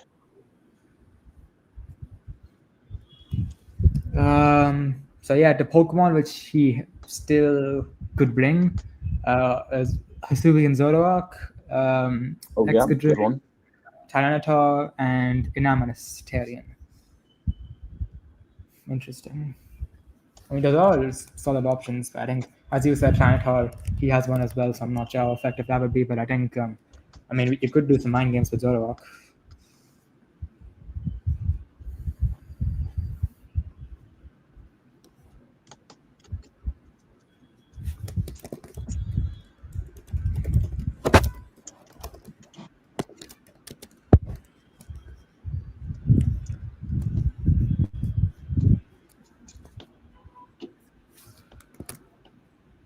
Excadrill would be a good counter to Zapdos.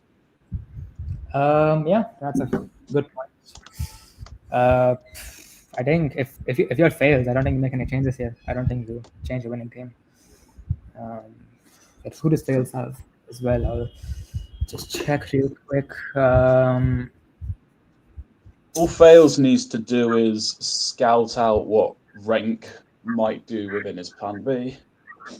I mean, Fails, he still has Excalibur, which is a pseudo legendary, Cresselia, who can be very annoying, as we saw in against. The thing is, I think rank he needs to like. There were some trends he could have read better. Like, why are you like, for example, going for a Draco Meteor on the Scizor unless he doesn't have a fire type move on the Hydreigon, which I'll be very surprised because if I'm looking at it, he has the Mega Scizor. I'll probably bring like a Flamethrower or a Fire Blast on That's a great point by Silla. Yeah, and That's Exodus and Hot play off the Sandstorm. Yeah, it's That's not. what- It's not. I mean, Zapdos gets Heat Wave. To be fair, Yeah, But rank could But scout that out early. if he has a Tyranitar, so I I think. wonder if rank brings the Excadrill and actually just fails his send against. Yeah, because you could do that. Excadrill Would does it get fail? Hand Rush. But if fails, doesn't bring Tyranitar, then it's useless then. Then it's kind of that's the thing. But then does the rank bring his own? Like I don't know. And then I mean, fails. It's as I said, it still has Excalibur, Cresselia, who's very annoying against Kajinkin, and Sneasler, who's a Yeah. very good against this Pokemon. I mean, so I mean, Excalibur can be scary. it's looking very good for fails here. But of course, last season in the quarterfinals, I believe as well, Hayush was 1-0 up and rank found a way back. So Rank's on his back. Like he needs to like figure it out because otherwise, I mean, this is yeah, his repeat hopes are on the line here. yeah. And I mean, I don't think he would want to lose this tournament's first ever Argentinian derby.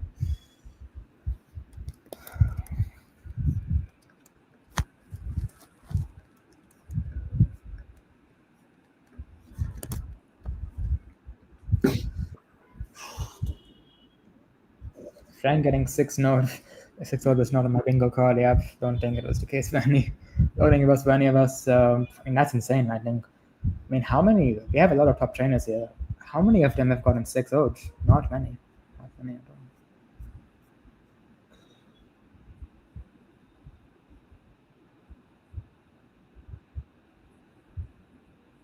Okay, we've gotten the link for the second leg. Let's see what our trainers choose Also, to. you see me checking something. I'm also watching the interview on the side. That's why. Yeah, no worries. I'm just getting it up.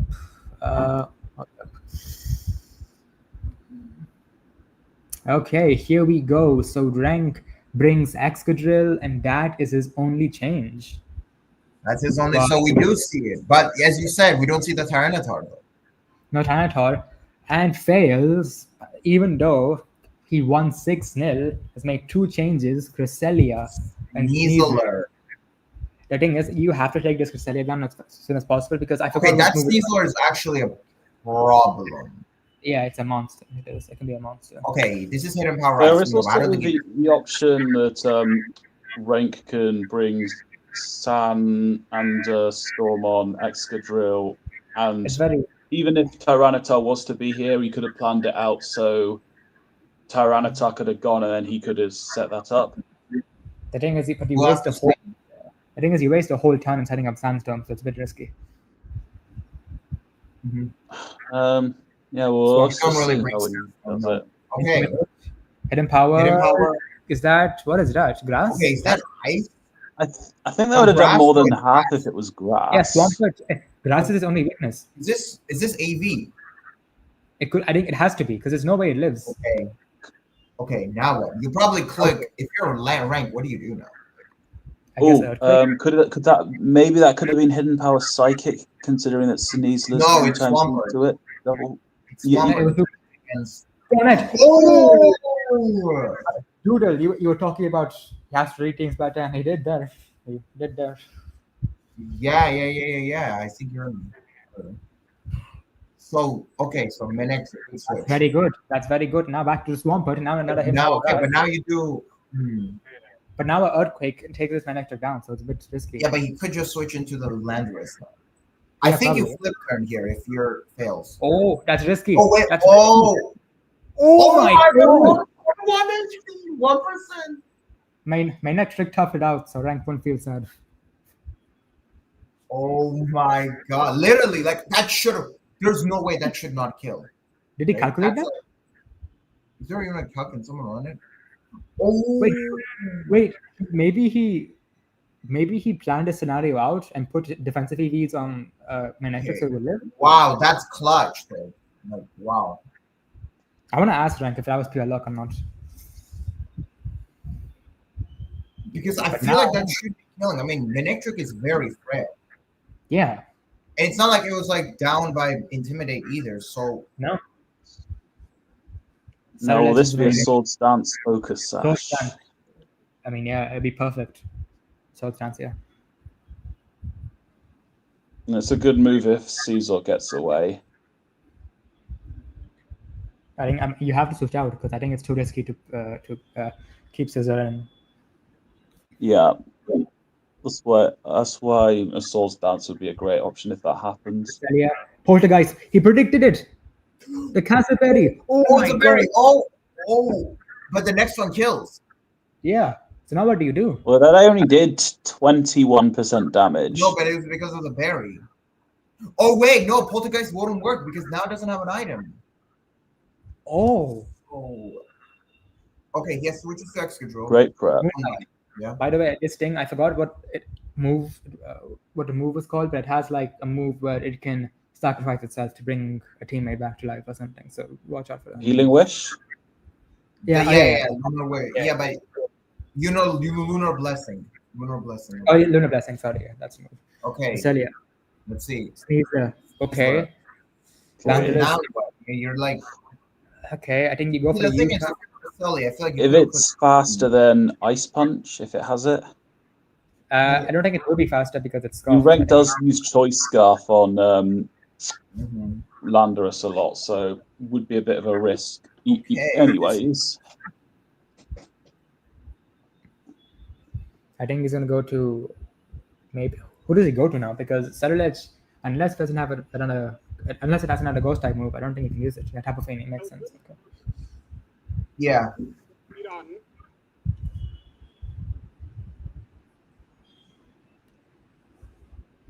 Scizor, okay. Moonblast. Okay, that's not good damage. I think here you could go to Excadrill.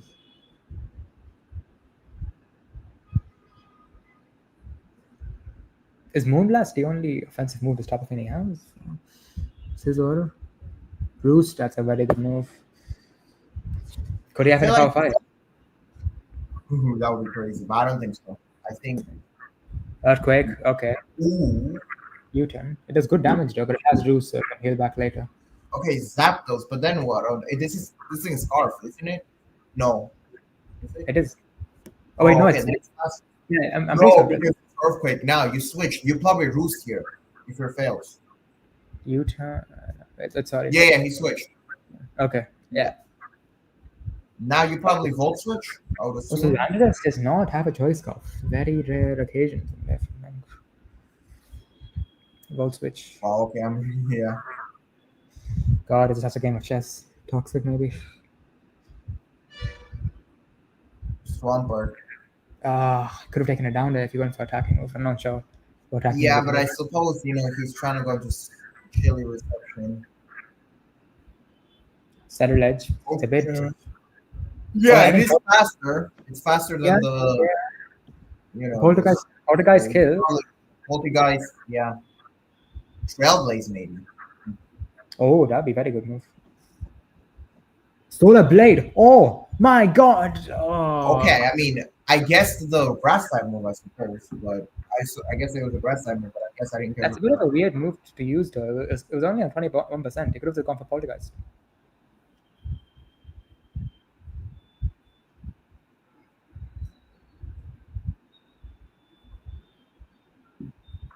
Power up as well. Interesting. So you're really worried about it, Swampert. I know it has Shadow Sneak. Is there any other ghost moves it can use?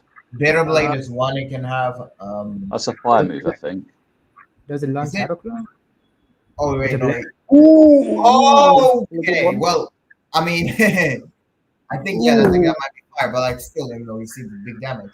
But you probably don't outspeed Sneasler, right? Unless you're Scarf. But now it's looking. I mean, it's not looking too good here. Two Pokemon are almost out. Meanwhile, Rank still has 3 Pokemon at full HP.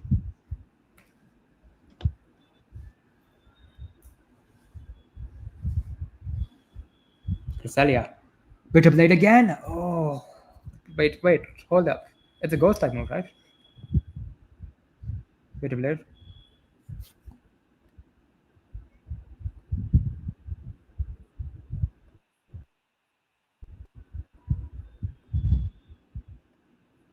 Moonlight, okay. Use Lunges. The knockoff. Moonlight again, though. Yeah, knockoff's a bit of a dead move to have on a Pokemon which uses a berry. I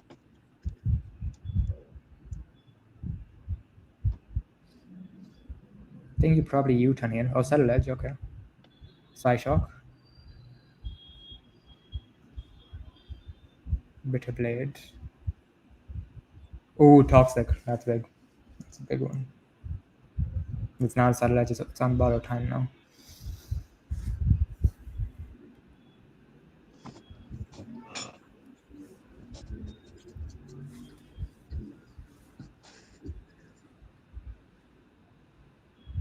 Slowking, Psyshock, okay. Now maybe it goes for Toxic.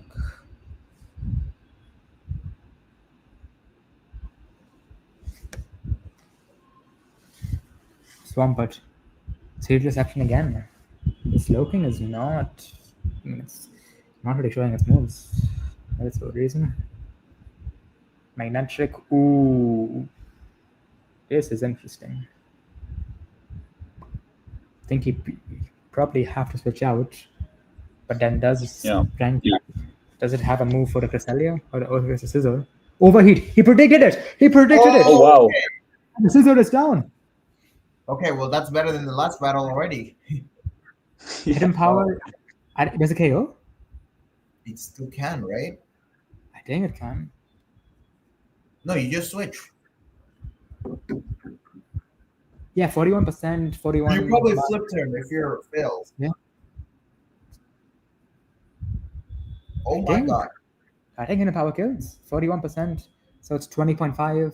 I mean, you'll have to gamble a bit with the rolls. Yeah, okay. No. He switches. Yeah. Flip turn, that's big damage. Yeah, flip turn. There you go. Yeah. I think the Slowking has Wish, I believe, right? You can learn Wish.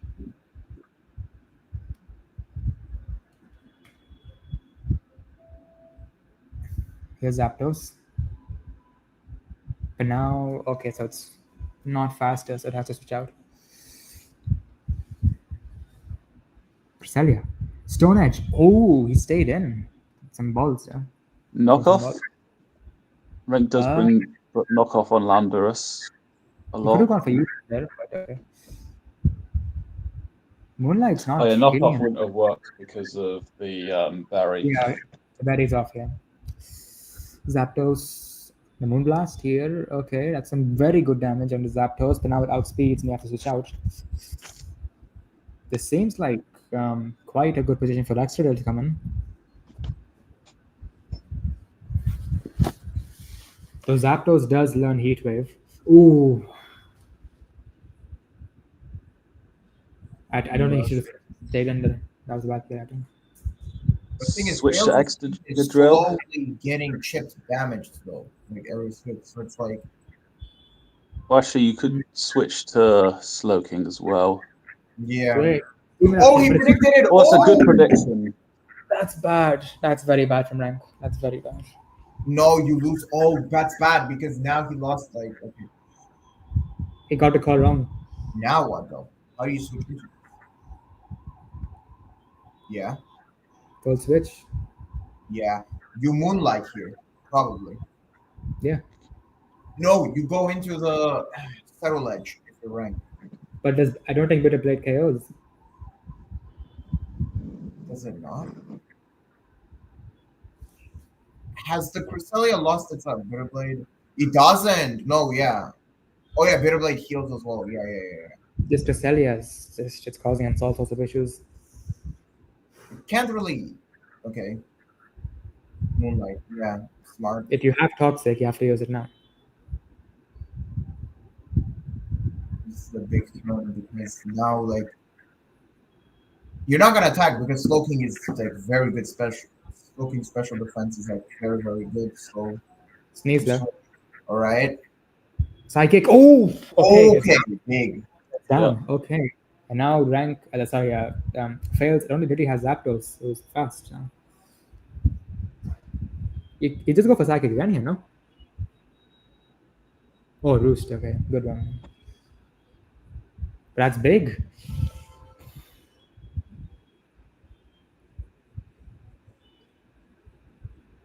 No way, Anthony scored against Barcelona. The goat. The goat. He did it as well on the Ten Hag. Yeah, I forgot. Yeah. Cresselia. Cresselia. Ooh, Psychic again. Crit. Oh, crit. Okay, Didn't no, it matter. doesn't matter, but Psyshock. From what I okay. was watching, Lino Scaloni shaked with everyone on stage, his hands barring Alexi Lalas and somebody else. Our nine's on there too. Yes, I don't think. I think Volt Switch here. Okay, but now Volt who do you go Switch, to? okay. He does need to get rid of this Manectric because it's faster than like, okay, let's see. This is attack. Psyshock does not kill. Does it have a healing? It lives another Psyshock, I'm pretty sure. So you probably heal here. Okay, you go to Volcanion. Right, you preserve. Ooh. All right. Ooh, and a special attack. Special attack down. I mean, You're probably Slowking going is to Slowbro, right? yes, look, yeah, it's so free. Yes, Slowking. Yeah. I think Rank does have this in the bag. I mean, look, his team. But Cresselia does have Lunar Light. He does have Lunar. I'm pretty sure it's gonna have Lunar Blessing somewhere. Okay, yeah, he goes into that. Yeah, see, he takes it. Yeah. Yes, a Psychic. Sorry, it's a Cresselia, not a Third Reception. Chilly Reception.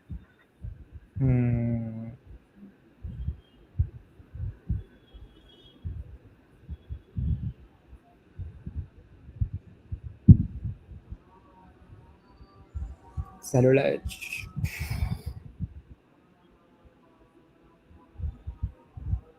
Bitter Blade again. Crit, very big crit. Crit, that's a massive crit. Okay, but he does have Moonlight. This Cresselia is a problem because you need something poison, like Toxic would be a very good move to have on a Slowking. Psyshock does not do much. I wonder, I'm really curious, what are the other moves? Toxic. We've seen, okay, Chill Reception, Psychic. What? Okay, Toxic? No. It does have a Regenerator though, so healing up. How do you take this Cresselia down? It's Sterile Edge. But what's the point? You can't Poltergeist. Bitter Blade again. Okay, you're healing, but like. Does he PP? Oh, Moon! I see what he's doing. Moonlight. He has 1 HP left. Oh! Oh wait, no, he's Lunar Dancing. Okay, now we are into overtime. Blessing, whatever it's called. So he probably knew that. Oh, it's now. I completely forgot about a PP. Rank's favor. So what happens now? Okay, you're Feeny, all right. Let's see what Play happens. Factus. Knock off. Oh, you. It's faster. He predicts Lando. He might have a Canyon, Moonblast, and it's faster. It's faster. It's faster, yeah. What? No, it's not. Never mind. Oh. Okay, he sacks it, but it's fine now. Still think Frank has this in the bag. Oh my days. That Manectric living on 1 HP, 1%. Holding on for dear life. Because if he, he. Slowking, okay. You go for Psychic here. Yeah. I don't think Swampert has a way to heal itself.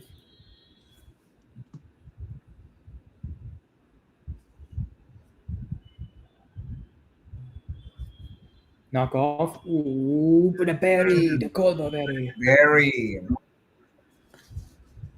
I mean, it's better now that he lost the berry because now Earthquake is going to do more to it. There's that.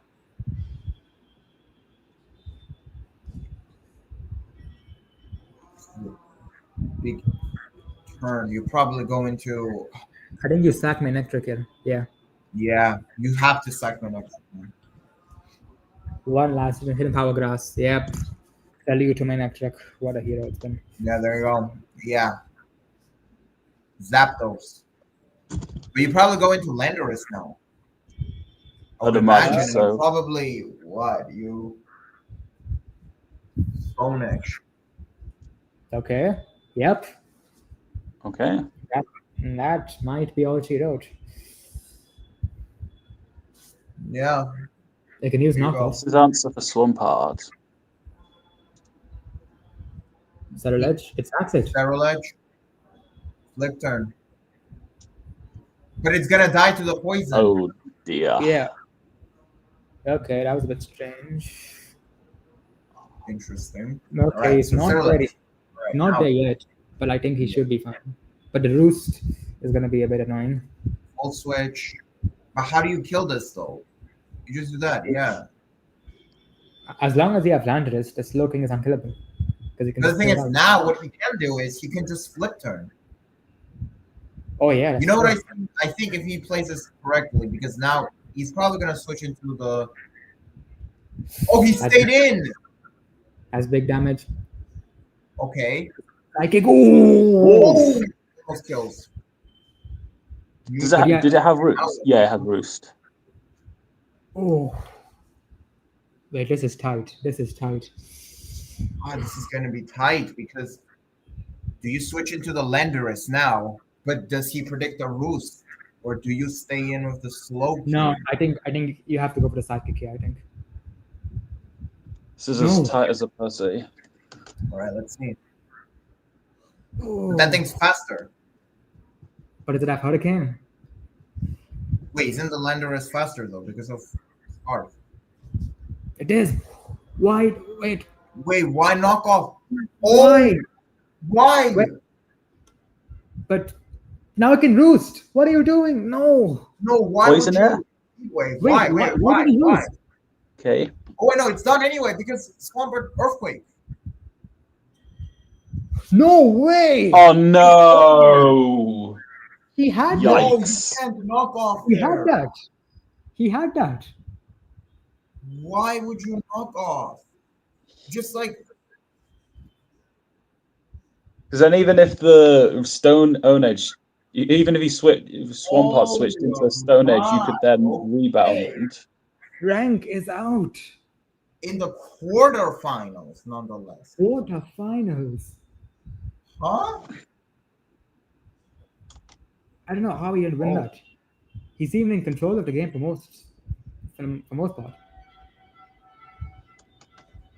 Why doesn't Sai swap trigger weak on it hurt? Because it's not a super effective move. Finny lost his scarf to knock off. Okay. Yeah, Finny, Like- yeah, but like Like I know Survivor Can- that, but like why did he knock off with the Landorus? I think what you should have done there, I don't know, like, why would you knock that? I don't know. Yeah, commiserations rank. My God. I guess no repeat. Not I really. guess I guess number 3 is gonna have to wait. Man, who? What I said, especially that second game, incredible. The If first I may one, ask though, what Go was on. the logic? What was your thinking about the knockoff on that last turn with the Landorus? on the last turn, I was like, well, I wanted to go for Stone Age, obviously for the kill. If I go for Stone Age, there are 2 chances: one, that I miss, and 2, because I hadn't missed a single Stone Age the whole game. I was like, the miss is coming. The second one was that he switches to Swampert, and I'm stuck using Stone Age, and then I'm in a situation where I have to either stay in and use Stone Age, or switch out to Slow King, and then he has a free Earthquake. So like, there was a mind game there. Obviously, I could have Stone Age. He ended up staying in, so I could have killed the Zapdos and maybe won the game. It was a bit of a mind game. I think it was a bit of a 50-50, and I chose wrong. I made a lot of poor choices, obviously. I think that I had Zero Ledge as kind of my anti-Swampert tech with the Solar Blade power, but I lost that a bit too quickly. Swampert then lived very low and got healed by the Lunar Dance. Once I was done, like stalling out all of the Moonlights from the Cresselia, which first of all, it was running that Ghost Resist Berry, which was so genius because it resisted the Fells Porter guys. Yeah. That's what we commented as well. Yeah. After And that, also because Poltergeist, it only works if because it only works if it's an item. So if it doesn't have an item, it's not gonna work. It doesn't have an item anymore. So like if it was any other That's item, genius. I could have spammed Poltergeist on it, but because it used the Berry Resist, He resisted have an item, and then got rid of it. So use Poltergeist. I couldn't That's use Poltergeist. So then I had to stall out all of the Moonlights. Once I stalled out all of the Moonlights, he Lunar Dances and heals off the Swampert. And I was like, oh, okay. So, and then the Zapdos living on 1 HP twice. It was a game of margins. Main trick though, also main trick, living the Earthquake. Did you expect it or? Yeah. I didn't expect that. Like, because I wasn't running max speed, I had a bit of bulk, so that clearly helped Manectric surviving on 1 HP, and it lived on 1 HP for a long time, just dancing around. What do you have to say for the first game though, where it was like a 6-0? So the first one, obviously, sucks to lose 6-0, but I guess my preparation was just wrong. I had a few, like the Power Earth, Solar Beam was there from the start, but it never saw the light of day. From the get-go, getting the static paralysis on my Landorus. I'm not saying I lost because of that. It would be silly to say that I lost 6-0 because I got static parad. But you kind of set the tone where, okay, the whole thing about Landorus is that it, with the Choice Scarf, is faster than everything, and it can like U-turn away from things. And now that's not possible, so it's kind of useless. So that's a tool that I don't have at my disposal. So it made the rest of the game extremely more difficult. I would have lost anyway. I wouldn't have lost 6-0.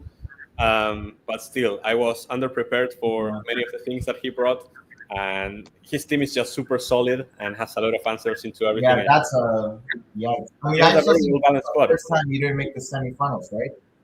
Like ever. Yeah, I think that's right, because in season 1 and 2 I was semi-finalist, and then the two champions. Season 3, once, first time. But no, Fails deserves it. Like he played fantastically. Both games, like even though the second one wasn't as convincing, both games he played. Who cares? At that point, you gotta just get away. Yeah, his team is amazing. He covers so much stuff. It's so well balanced. I think he can win this whole thing. I can't lie. He can. Willow, from one Argentinian to another, like I can pass the mantle on to him. Like yes, you're gonna have a difficult battle. So I have to face someone who 6-0 rank and Willow, who I've got lost against. No pressure. No pressure.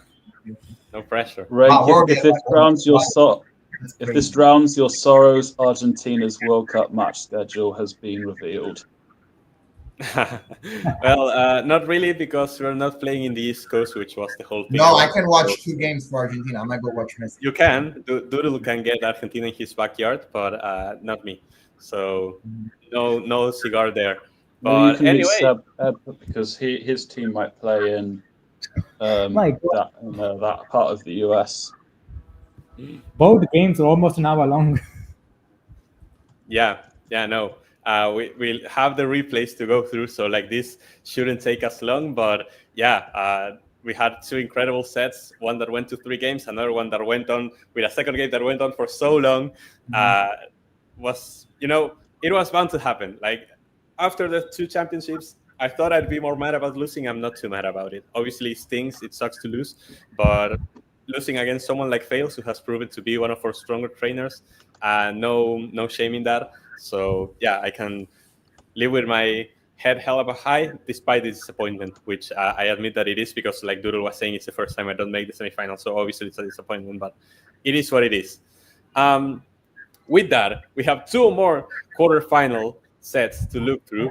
We already have a semifinal decided, which is going to be Titanes against Fails. We're looking for a second semifinal, and we're starting with Ayush against Steve. I think this is a game that most people were looking at like, okay, maybe Ayush is the clear favorite, and I would agree with that.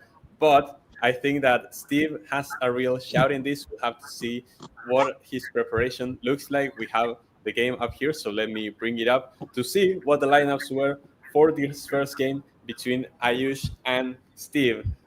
Which Red Avengers vs Solar Wings. Yep. Yeah, Oh, indeed. My God, So it's, on the side of Ayush, we have Iron Valiant, Mega Charizard X, Corviknight, Iron Threads, Urshifu, Single Strike, and Araquanid, while Steve has Urshifu Rapid Strike. I don't know why it shows dark. Like I know that Steve has the water one. Golden Go, Ogerpon Wellscream, Galvantula, Great Tusk, and King Gambit. So I mean, Doodle, just looking at the teams from a matchup perspective, where do you see the key matchups coming for both trainers? Okay, so first of all, Iron Valiant. Enough said. That's one. Like he has. Second of all, are we actually gonna get a Urshifu versus Urshifu battle? Because especially oh my God. We do. That's And it's both versions of Urshifu. we could even get the elephant battle between the Iron Threads and the Great Tusk. It's gonna be interesting. and the bug battle. Oh yeah. If- Between If, Galvantula if and the Steve can get down Solar Wings' Iron Treads, then he's got a very good opening to win because there's 3 electric weak Pokemon on Solar Wings' team. The thing is though for Steve is I'm not sure if honestly Gambit was a good bring here because he Ayush kind of has a lot of answers for it, so I don't know if Gambit's really correct to bring here. I mean, we'll see. It can be dangerous, of course, we know, but I feel like he has use of it. Ogerpon is going to be interesting. Goldengo, yeah. I'm wondering he's going to start with webs, but the thing probably with the Galvantula. But the thing is, Probably. Threads obviously we know. First of all, Corviknight has the fog. You can use that. Threads has our rapid spin. There's that also. Other options could have included, instead of, if he didn't bring King Gambit, other options would have included Chansey, Hatteran, Registeel, and Sceptile Mega. I would also like to mention that if Ayush wins here, then Season 6 will officially be held in India. I'll back that bit. If we do the bid, if we do the higher finish once again, most likely it will take place in India. So yeah, like you were mentioning, very interesting because both teams have webs, both teams have an elephant that knows rapid spin, one from the past, one from the future, and both have an Urshifu. We'll see which one prevails. If one hard-hitting hit or 3 from the water Urshifu. Let's get this one started. We talked too much. Iron Threads is going to be the lead for Ayush against the Ogerpon. Okay. Into the Araquanid. And now the bug typo. Leaks like. Oh, wow. Yeah, nothing's already. Okay. And that's into the Iron Threads to tank the Thunder. So that's a great switch on the side of Ayush. Here comes the Ogerpon once again. Rapid spin, and now it's faster. Now it's faster. Yeah, most likely. But Ayush is going to switch out of that. And now Steve sets up the Super Stance. Orlish comes out. It knocks out. One hit. And just like that, Steve is in the lead. Here comes the Iron Valiant, though. We know how scary this thing is. Close combat comes through. Oh my God! No way! Okay. Two Pokemon. Okay, but now it's a wow. Okay. Yeah. Okay. Urshifu with the U-turn gets one back for Ayush. And now it's Iron Okay, Threads. but there's no Urshifu. Okay, Corviknight, yeah. Rocky Helmet. Rocky Helmet. Oh, Rocky Helmet. This Urshifu is doing more damage to itself than it's doing to the Corviknight. That's good prep. Okay, do you root? There's the switch into the Galvantula. What a fire start to the battle already. Instant switch into the Great Tusk. Earthquake. Earthquake comes through. It's not a lot of damage. Ice Spinner comes through. It's not enough to take it. And the close combat comes through. Takes out. And Steve is up 5-3. Brilliant. Here comes the Charizard though. Rock move. Oh no! Oh my God! Now it's the Mega Dragon takes out the Great Tusk. Remember That when is we saw that? IQ. That is Oh 200 my IQ. God, Dragon Claw. Okay, now what? Wait, now it's over. It's over. Are you No way. Ayush said GG when he had two Pokemon left. Wait. Sucker punch. Sucker punch. You don't have Sucker Punch. Why Doesn't would you go not for the Sucker Sucker Punch? Punch. And the Flare Blitz takes out Why the King would you not Gambit. It's Sucker only Punch? the Galvantula left. Another Flare Blitz will do it. Okay. And Ayush wins Okay, game 1. Oh my God. Okay, I want Ayush to win for obvious reasons, but I have to sympathize with Steve out there. I have to sympathize with him. Bro, that play was That was probably. Dude, he went for the Dragon Dance, and then Steve had 3 Pokemon left, and Ayush had GG's. That's all you have to say about it. Nah, if you drop that and you, oh wow, okay, that's aura, bro. Right. Like, just looking I'd back have at that, cursed at him if he did that to me. This so you're in this smart, though. position the game. That's so smart. like We if saw you're Psychic do something also similar. if you're Steve in this position, obviously Charizard is gonna Mega Evolve, right? Obviously, Yeah. yeah. So like going for the Headlong Rush is not even a bad play, but Ayush knows that, so he Dragon Dances without Mega Evolving, and the Headlong Rush and, is he's immune, gonna go. And after that, it's done. It's GG's. and it's instantly GG. I mean, I wonder why there was no Sucker Punch from the King Yeah, no, Gambit. you got- Or a rock move from that one moment. But I don't think it would make a difference, to be honest. No, I probably not, but like I think you got a sucker punch there. Like you gotta Yeah. at least try to stay in the game. Like, I don't know. Like, Maybe Oh just my for the- god! But Steve was in the lead in that game, like clearly. he was doing very well. Like, he if was that- doing very well, but then that, yeah. at one turn. See, one turn It's- can completely I mean, like Steve erase. knows. Steve knows against his battle with his battle against Little. He knows. I'll say this Yeah. too to Steve. You gotta be like a very experienced player like Ayush to make that turn. Yeah. Insane stuff. That was only game one. That was only game one. It's so Ayush fast. takes a It's, like, one game so lead. quick. Like, It's a complete 180. Like it's still a banger, but it's like very high paced, 15 that's a turns. very, yeah. It's not over yet though. Yeah. Steve, you know, it's not Yeah. gonna go Not down. over yet. We have to see if Steve made any adaptations. So here we have game two. We So see Steve Hatton. dropping the Galvantula for the Hatterene, while Ayush drops the Araquanid for the Araquanid. Both have dropped the webs. There are no webs this game. But now that the Galarian Darmanitan is in, and we know how much of a monster that is.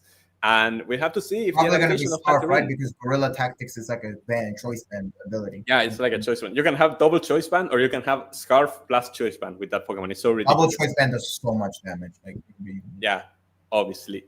So but I don't think it's choice band because there's no webs. So I think it's probably gonna be Scarf. Like, yeah, that would make the most sense.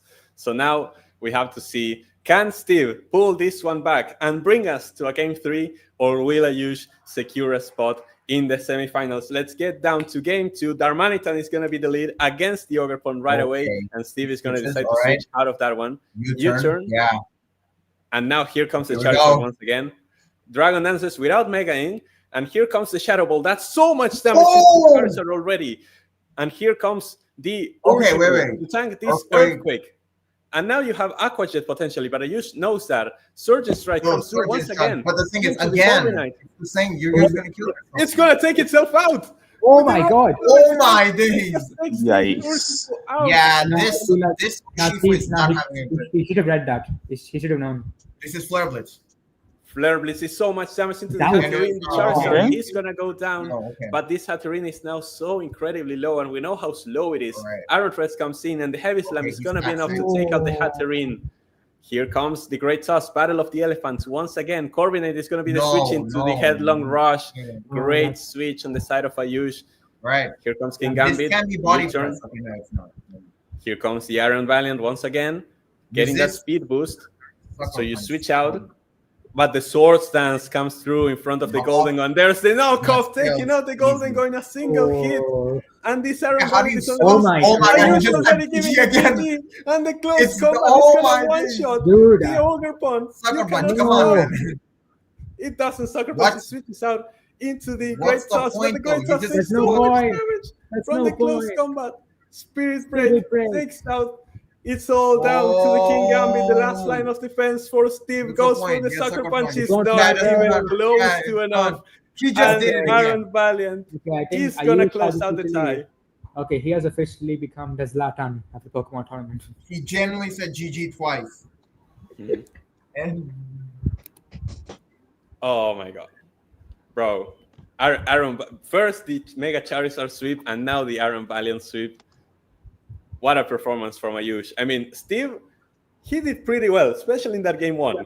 But Ayush is on a different level. It feels like this tournament. and now we got two new semifinalists. Asian Fields. Yeah.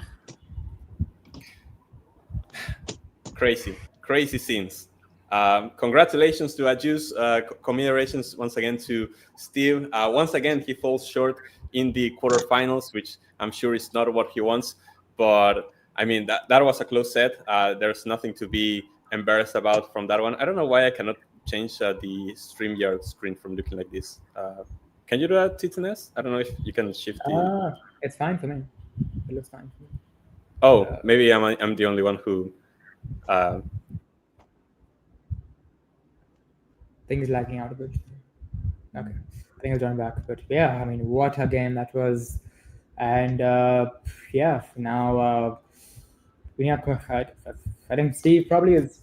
I think this was his best run ever in the tournament. So. Oh yeah, no doubt. Yeah, so respect to him, and he held his own in that first leg. But I mean, it might have been able to win if it wasn't for that 200 IQ play from Ayush. But I think second leg was a bit more one-sided. But he gave a good he gave a good fight and very respectable. And yeah, okay. Rank is back, I believe. Why it looks funny on my end. That explains why it looks funny on my end. It was disconnecting. I don't know. My internet was playing a funny game. Anyway, congratulations to Ayush for making the semifinals. And now we only need to find out who his opponent is going to be in this last quarterfinal game between the home hero Willow and Sabutian, which is one of the surprises of the tournament. And I mean, this one promises to be a banger because both of these trainers have been on fire lately. And I think that, yeah, we're in for an amazing game. Let's see here what the lineups were like for that initial game. Here we have it. So on the side of Willow, he has the Tinglu, the Iron Valiant once again, Mega Scizor, Petarant, Zapdos, which he recently signed for Tornadoes, I believe, and the Ogre Wellspring, while Sabutian has Delmise, Chi-Yu that wreaked havoc in the last playoff game, Hisuian Typhlosion, Mega Lopunny, Toxapex, and Tapu Koko. I mean, Titanes, looking at the lineups, who do you have winning? I think I'd probably, that Iron Valiant, because I saw what it can do. And I think Willow, I mean, I still can't get over the fact I learned very shortly before the tournament started that Willow has 8 years of experience in drafts. So it is, but I mean, fails 1-6 against him in the group stages. So there are of course ways to beat him. But I mean, still, I think that Tinglu versus Chi-Yu battle is going to be absolute peak cinema. It's got a good matchup against arguably 4 of Savutian's Pokemon that he started. Yeah, I mean, it also got some very good moves. It's very bulky. I think Zapdos, we saw how it can be with the roosts and the full switches. Orgapon can do so much damage. Scizor as well, it's not mega, but it still can be very dangerous. I think it's mega. Is it? Yeah. Okay, so then we saw how good it is. Good Mega Scizor is as well. I mean, Tapu Koko, I think it's also. I mean, from the like Tapu Koko, very good Mon. I think it outspeeds pretty much all of Willow's team. Toxapex and Delmise are 2 pretty good defensive cores. Lopunny, I think Hisuian Typhlosion, I'm not too aware of how good it is competitively, but let's see. Mega Lopunny is one of the most annoying Pokemon. Mega Pokemon to deal with personally for me in online competitive battling. And of course, there's his ace, Chi-Yu, who will be looking to wreak havoc again. So, yeah, let's see what happens. Titanesh, you might want to see what Ken said about Wayne Rudy. No. We don't need to worry about the server right now. No. We're not making any drama right now. On his own. I have a question for Doodle. Doodle, are you rooting for your friend or are you rooting against Milan? I'm honestly neutral, personally. Neutral. Okay. Yeah. They took the coward's way out. That's fair. Okay. So let's see. Game 1 of the last quarterfinals match between Willow and Sabutian. Let's see what the leads are. Tinglu for Willow and Lopunny for Sabutian. Already a good matchup for Sabu, so Willow has to switch out. The U-turn is going to do nothing to the Pecharon, and the Rocky Helmet damage comes through. Here comes the Chi-Yu, though, so this is a good matchup for Sabu once again. Tinglu is going to switch in. It's going to reduce Chi-Yu's special attack, so this overhit actually doesn't do a lot. So that's a great move from Willow. The Ruination misses from Delmise. So that would have been a massive hit. And the Poltergeist hits on the Pecharon. There's so much damage onto the Ghost type. And now here's the switch into the Scizor. The Poltergeist misses now on the Scizor. Okay, Now here comes the Toxapex. Knock off Gets rid of the that. Black yeah, Sludge. So Very now big. no more healing Oh, for Coco. that Toxapex. Sandtomb is so Sand much Tomb. damage on Oh! the Coco. And now It he's It's because trapped. of technician. Hidden Power Fire comes through, but it's Fire. not enough to Fire take out the it's out. Scizor. Oh, but it's And with the knockoff, plus the Sandtomb Oh, but damage, then yes. Tapu Koko yeah, goes down. Yeah. Oh my god. Here's the explosion. Okay, It's faster than the Scizor. The eruption comes through. So he's active. And Sabutian has gotten rid of Willow's Mega Evolution. Here comes Sting Right. Lu. Ruination Dalmais. again, payback. Oh. Payback does a bit of damage. Ruination now Ruination lands, does half not damage. good. Power Power Whip Whip. is so much damage in Oh, Sting Lu, no. but it survives. Sting Lu survives with a sliver of health, and here's Okay. the switch Zapdos, into the Zapdos Anchor Anchor Shot. Critical Critical hit, hit. damage, but the Oh, static my full God. paralysis onto the Dalmais. Hidden Power, super effective, takes out the Dalmais. And Willow once again gains Here the he lead, is. but here comes Here the it Chi-Yu. is. Here it Sting Lu is. is going to be the sacrificial lamb to this flamethrower, and it's Okay. 4-on-4. We have a back and forth battle on this one. Here's Ogerpon. Okay. So Sal is going to switch out. Substitute. Oh, Alright. substitute Sword comes stance. through on the side of Willow. Wow. So here comes Lopunny, and the sword stance comes through. Yeah. U-turn, Okay, get you break rid the spell. of that substitute, but Okay. here comes Toxapex. The Horn Horn Leech. Leech is so much That's a damage. lot of damage. Toxapex. You go for Horn Leech Substitute again. once again from Oh, Willow. no, actually you don't. From Oh, the Haze! Yeah, to good get one. rid of Source and boost. But Willow wants to But get it this doesn't Source matter and because he's boost gonna no kill matter now. what. Horn Leech, does it kill? It doesn't Oh, kill. it doesn't kill. Wait. Survives. Haze. And it okay. gets another haze off. Oh. Oh, but Willow wants this boost. Willow wants this boost. And Sautian doesn't want to allow Okay, this but the boost. thing is, what are you gonna do though? You're just gonna. But Willow can hit here forever. Like, I mean- no, Sautian Yeah, can hit you him just forever. keep setting up though. What are you gonna do? No, but Haze has more PP. Haze has more PP. Samu can stay here yes, forever. attack. Have to- Come on, man. It's like, no, you're no. not getting Okay, the sword and fine. stuff. And Willow's like, Okay, okay, fair I'm not enough. getting my sword Fair and stuff. The Toxapex goes down. Fire Punch Fire is going to get rid Really? of the Ivy substitute. Cudgel. But Come on. Lopunny survives. Lopunny survives. run. The Ivy Cudgel, close combat Close comes combat. through. It hits Scrappy, through Scrappy, doesn't matter, but now it's going to go down to the Rocky Helmet. Oh my Lopunny goes down. god. Rocky Helmet. Scrappy working against the eruption comes through. Okay. Takes out the Petarant. But Sabutian has to make up. Ivy Cudgel. Ivy Cudgel. Critical Wait, hit. Sash! Sash. What The is it focus now? is What is it to now? Burn up. Go Wait. through it. One shot. Oh, wow. What? And What move is that? What? That's what the Pokemon did. Chi-Yu Burn. comes out. Light screen from the Zapdos. It's Oh not my enough. God. Oh my God. Holy No way. shit. No way. No And way. it's all No the way. Iron Valiant. Typhlosion comes in. It lands. my God, no way. Here. It's Oh, actually, actually but gonna the happen. Okay, Shadow oh no, Ball. it's probably dead. It's That's a a 1-on-1. 1v1. Chi-Yu against the Iron This is Valiant. it. Who's going to be But it's a faster? light Chi-Yu screen. was first. His flamethrower is not enough. Through the light screen. Oh my Oh. God. Oh Wow. my Willow. God. Clenches game Oh. one. Dude, that was genuinely like Ash versus Alan. That was peak cinema. Oh my, the burn up. What Dude. is Burn Up? Like what does it do? I don't So know what you the movie is. basically get rid of your typing, I think, fire. And like if you're Yeah. low Yeah. HP, you probably like But it's like a 150 base power fire type move. You get rid of your fire typing. Oh my dude! I did not see that coming. I'm sorry. Light screen Zapdos saved the game. Like Yeah. without the light Yeah, he screen, wins. Iron Valiant Otherwise, goes he would have down. won. Light screen Zapdos of all things. One Willow Oh the my game. God. No, but Sabuti, he's come so far. My God. Look it That up. even if he loses, that has to be like remember this performance. Bro, what a game. What a Oh game my already. And we have another one. And we have another one. We don't know what's gonna happen. This side is completely open. I mean, it has to sting for Sabutian to come that close, and now you have to win 2 in a row. Like that has to sting. But I mean, with that kind of performance, I can see it happening. We just have to wait and see now. No, wow. Oh my god, what a game! I'm like chills from that flamethrower not killing the Iron Valiant. Oh my god. Actually a good point. But So That's we're like- seeing what? Okay. No adjustments. It seems like same teams. Same teams. Wow. Yeah, I don't see any adjustments on either side.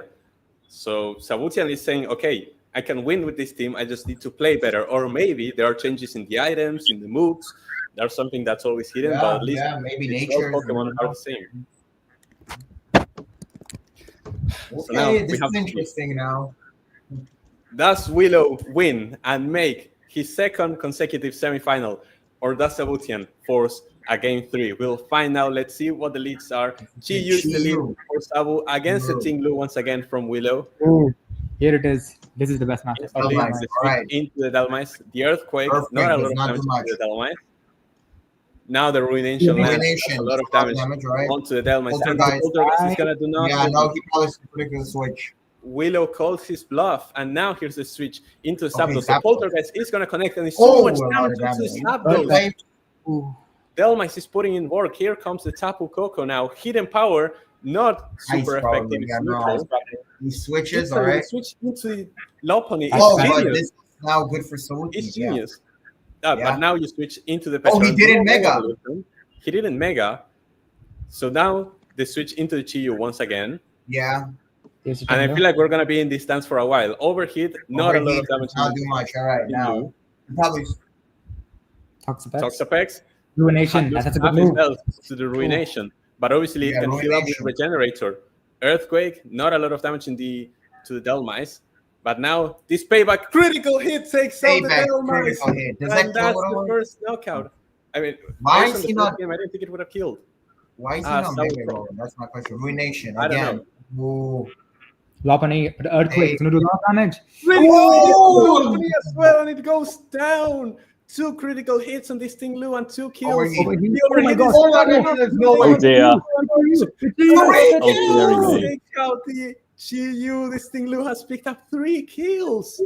Eruption. So much damage. Oh my god, that's a lot of damage. Yeah. Okay, and another one gets a kill for Sabutian, but he's down to his final 2. Once again, we see the item. Wait, are we gonna see it again? I've seen this before. No, but the flamethrower is not enough to take out the Ogerpon. And now the Hornleech comes through. Rocky Helmet does a bit of damage. Willow gets greedy. Willow gets greedy. He lost the gamble. And the Sludge Wave takes it out. Yeah, but this is Earthquake. Earthquake doesn't have a good. I just realized he doesn't have a good switch on the Tingle. No, he had to sacrifice the Cyclosion. But now he's gonna sacrifice it. Oh wait, no, Zapdos. That's Gleam. Okay. Zapdos goes down. And now the Scizor. But now here's Scizor. What can you do with the Scizor? Hidden Power Fire maybe on the. You have to burn it. You have to burn it with Scald. You have no way to switch out and heal with Regenerator. You heal with Recover, sure, but now you're in front of this Iron Valiant. He has Psychic, so much damage. Sludge Wave, super effective. It's not enough to get knockout. No poison. Now you can switch out. That's bad. Psychic, critical hit, so much damage to the Tapu Koko. So much Vacuum Wave. Priority is enough to take out the Tapu Koko. And that's going to be all she wrote. The Psychic is it doesn't matter though. But it survives the score. And that's it. Willow, 3-0. Wins the set 2-0 and moves on to the semifinals. I think we got to give 17 a lot of credit, though. No, yeah, for real. For real, no. That was an amazing showing from Sabu. Like, he got a bit unlucky that final game. Like, those 3 crits, I feel like all 3 of them mattered to some degree. I feel like Willow was probably still favored in the matchup, but those 3 here, those 3 critical hits definitely hurt, and that Xinglu just popped off at the start, and Iron Valiant coming in at the end to clean house. Commiserations to Sabutian, because that was an amazing run. I got getting 3 wins in the group, then getting a double 6-0 against Philippe in the playoffs, and now putting up this good of a fight against Willow. Yeah, he's grown a lot. He's really grown a lot. He's grown a lot as a trainer. I agree. And that's the whole point of this tournament. We're trying to do that.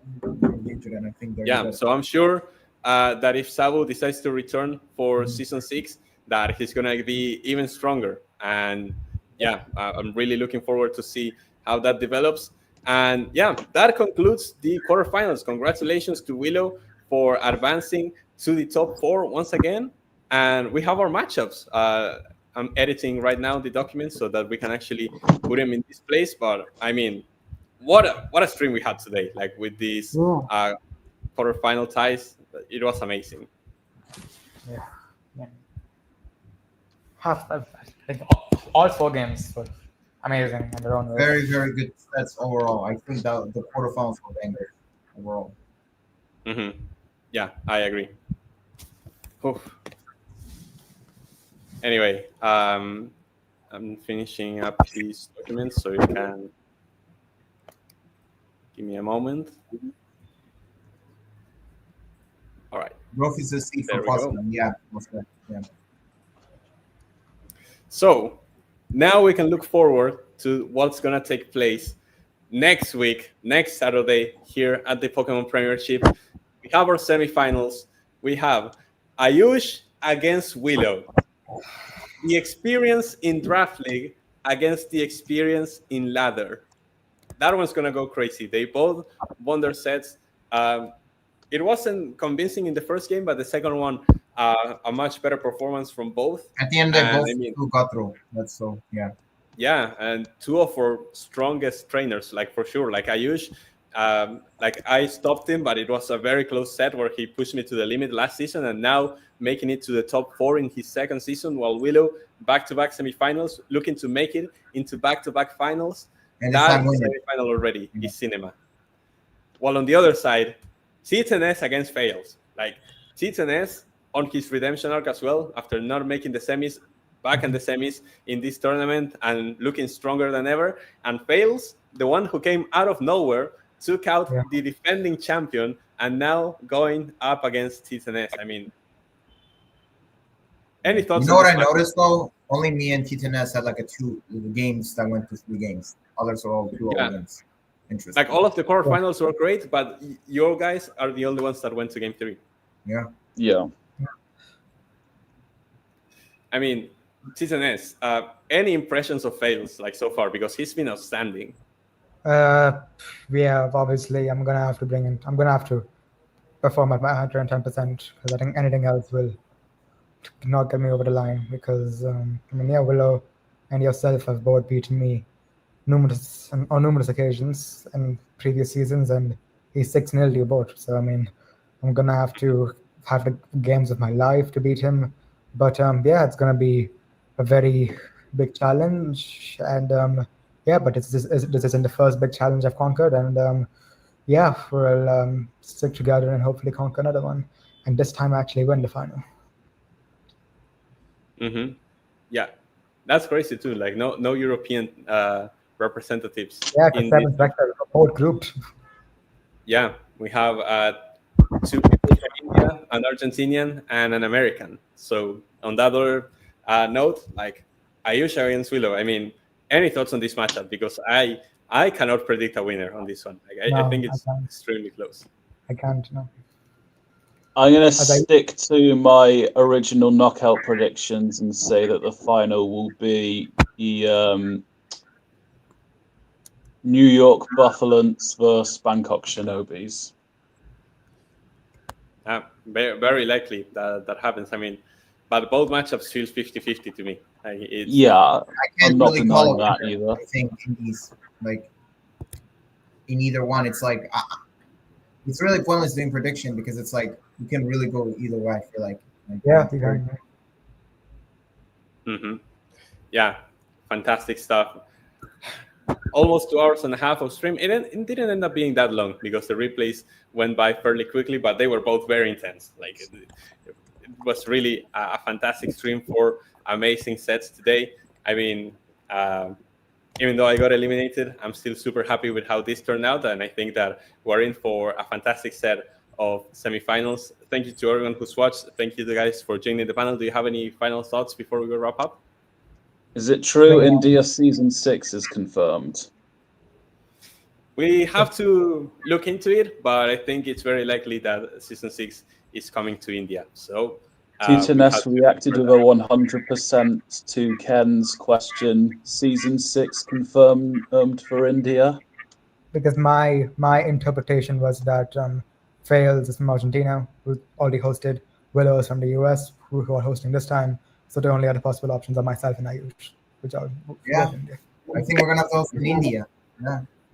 It's gonna be cold in Europe next time, apart from like Southeast area. So India's as good time as any, and Yeah. England we would should- prefer it in May to October range. I'm sure we can use the cricket stadiums, right? Unless there's like all are those used for No, football?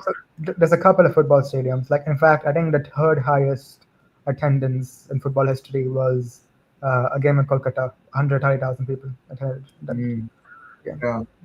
You got big cricket stadiums as well. I think Yeah. we can use both. Yeah. That's what I was wondering as well. Anyway, thank you to everyone who's watched. Thank you to everyone in the chat. Thank you to everyone in the panel. It's been a pleasure. We'll be back next Saturday for the semi-finals. We're slowly coming to the end. So thank you all so much for watching. We'll see you next Saturday. Peace out.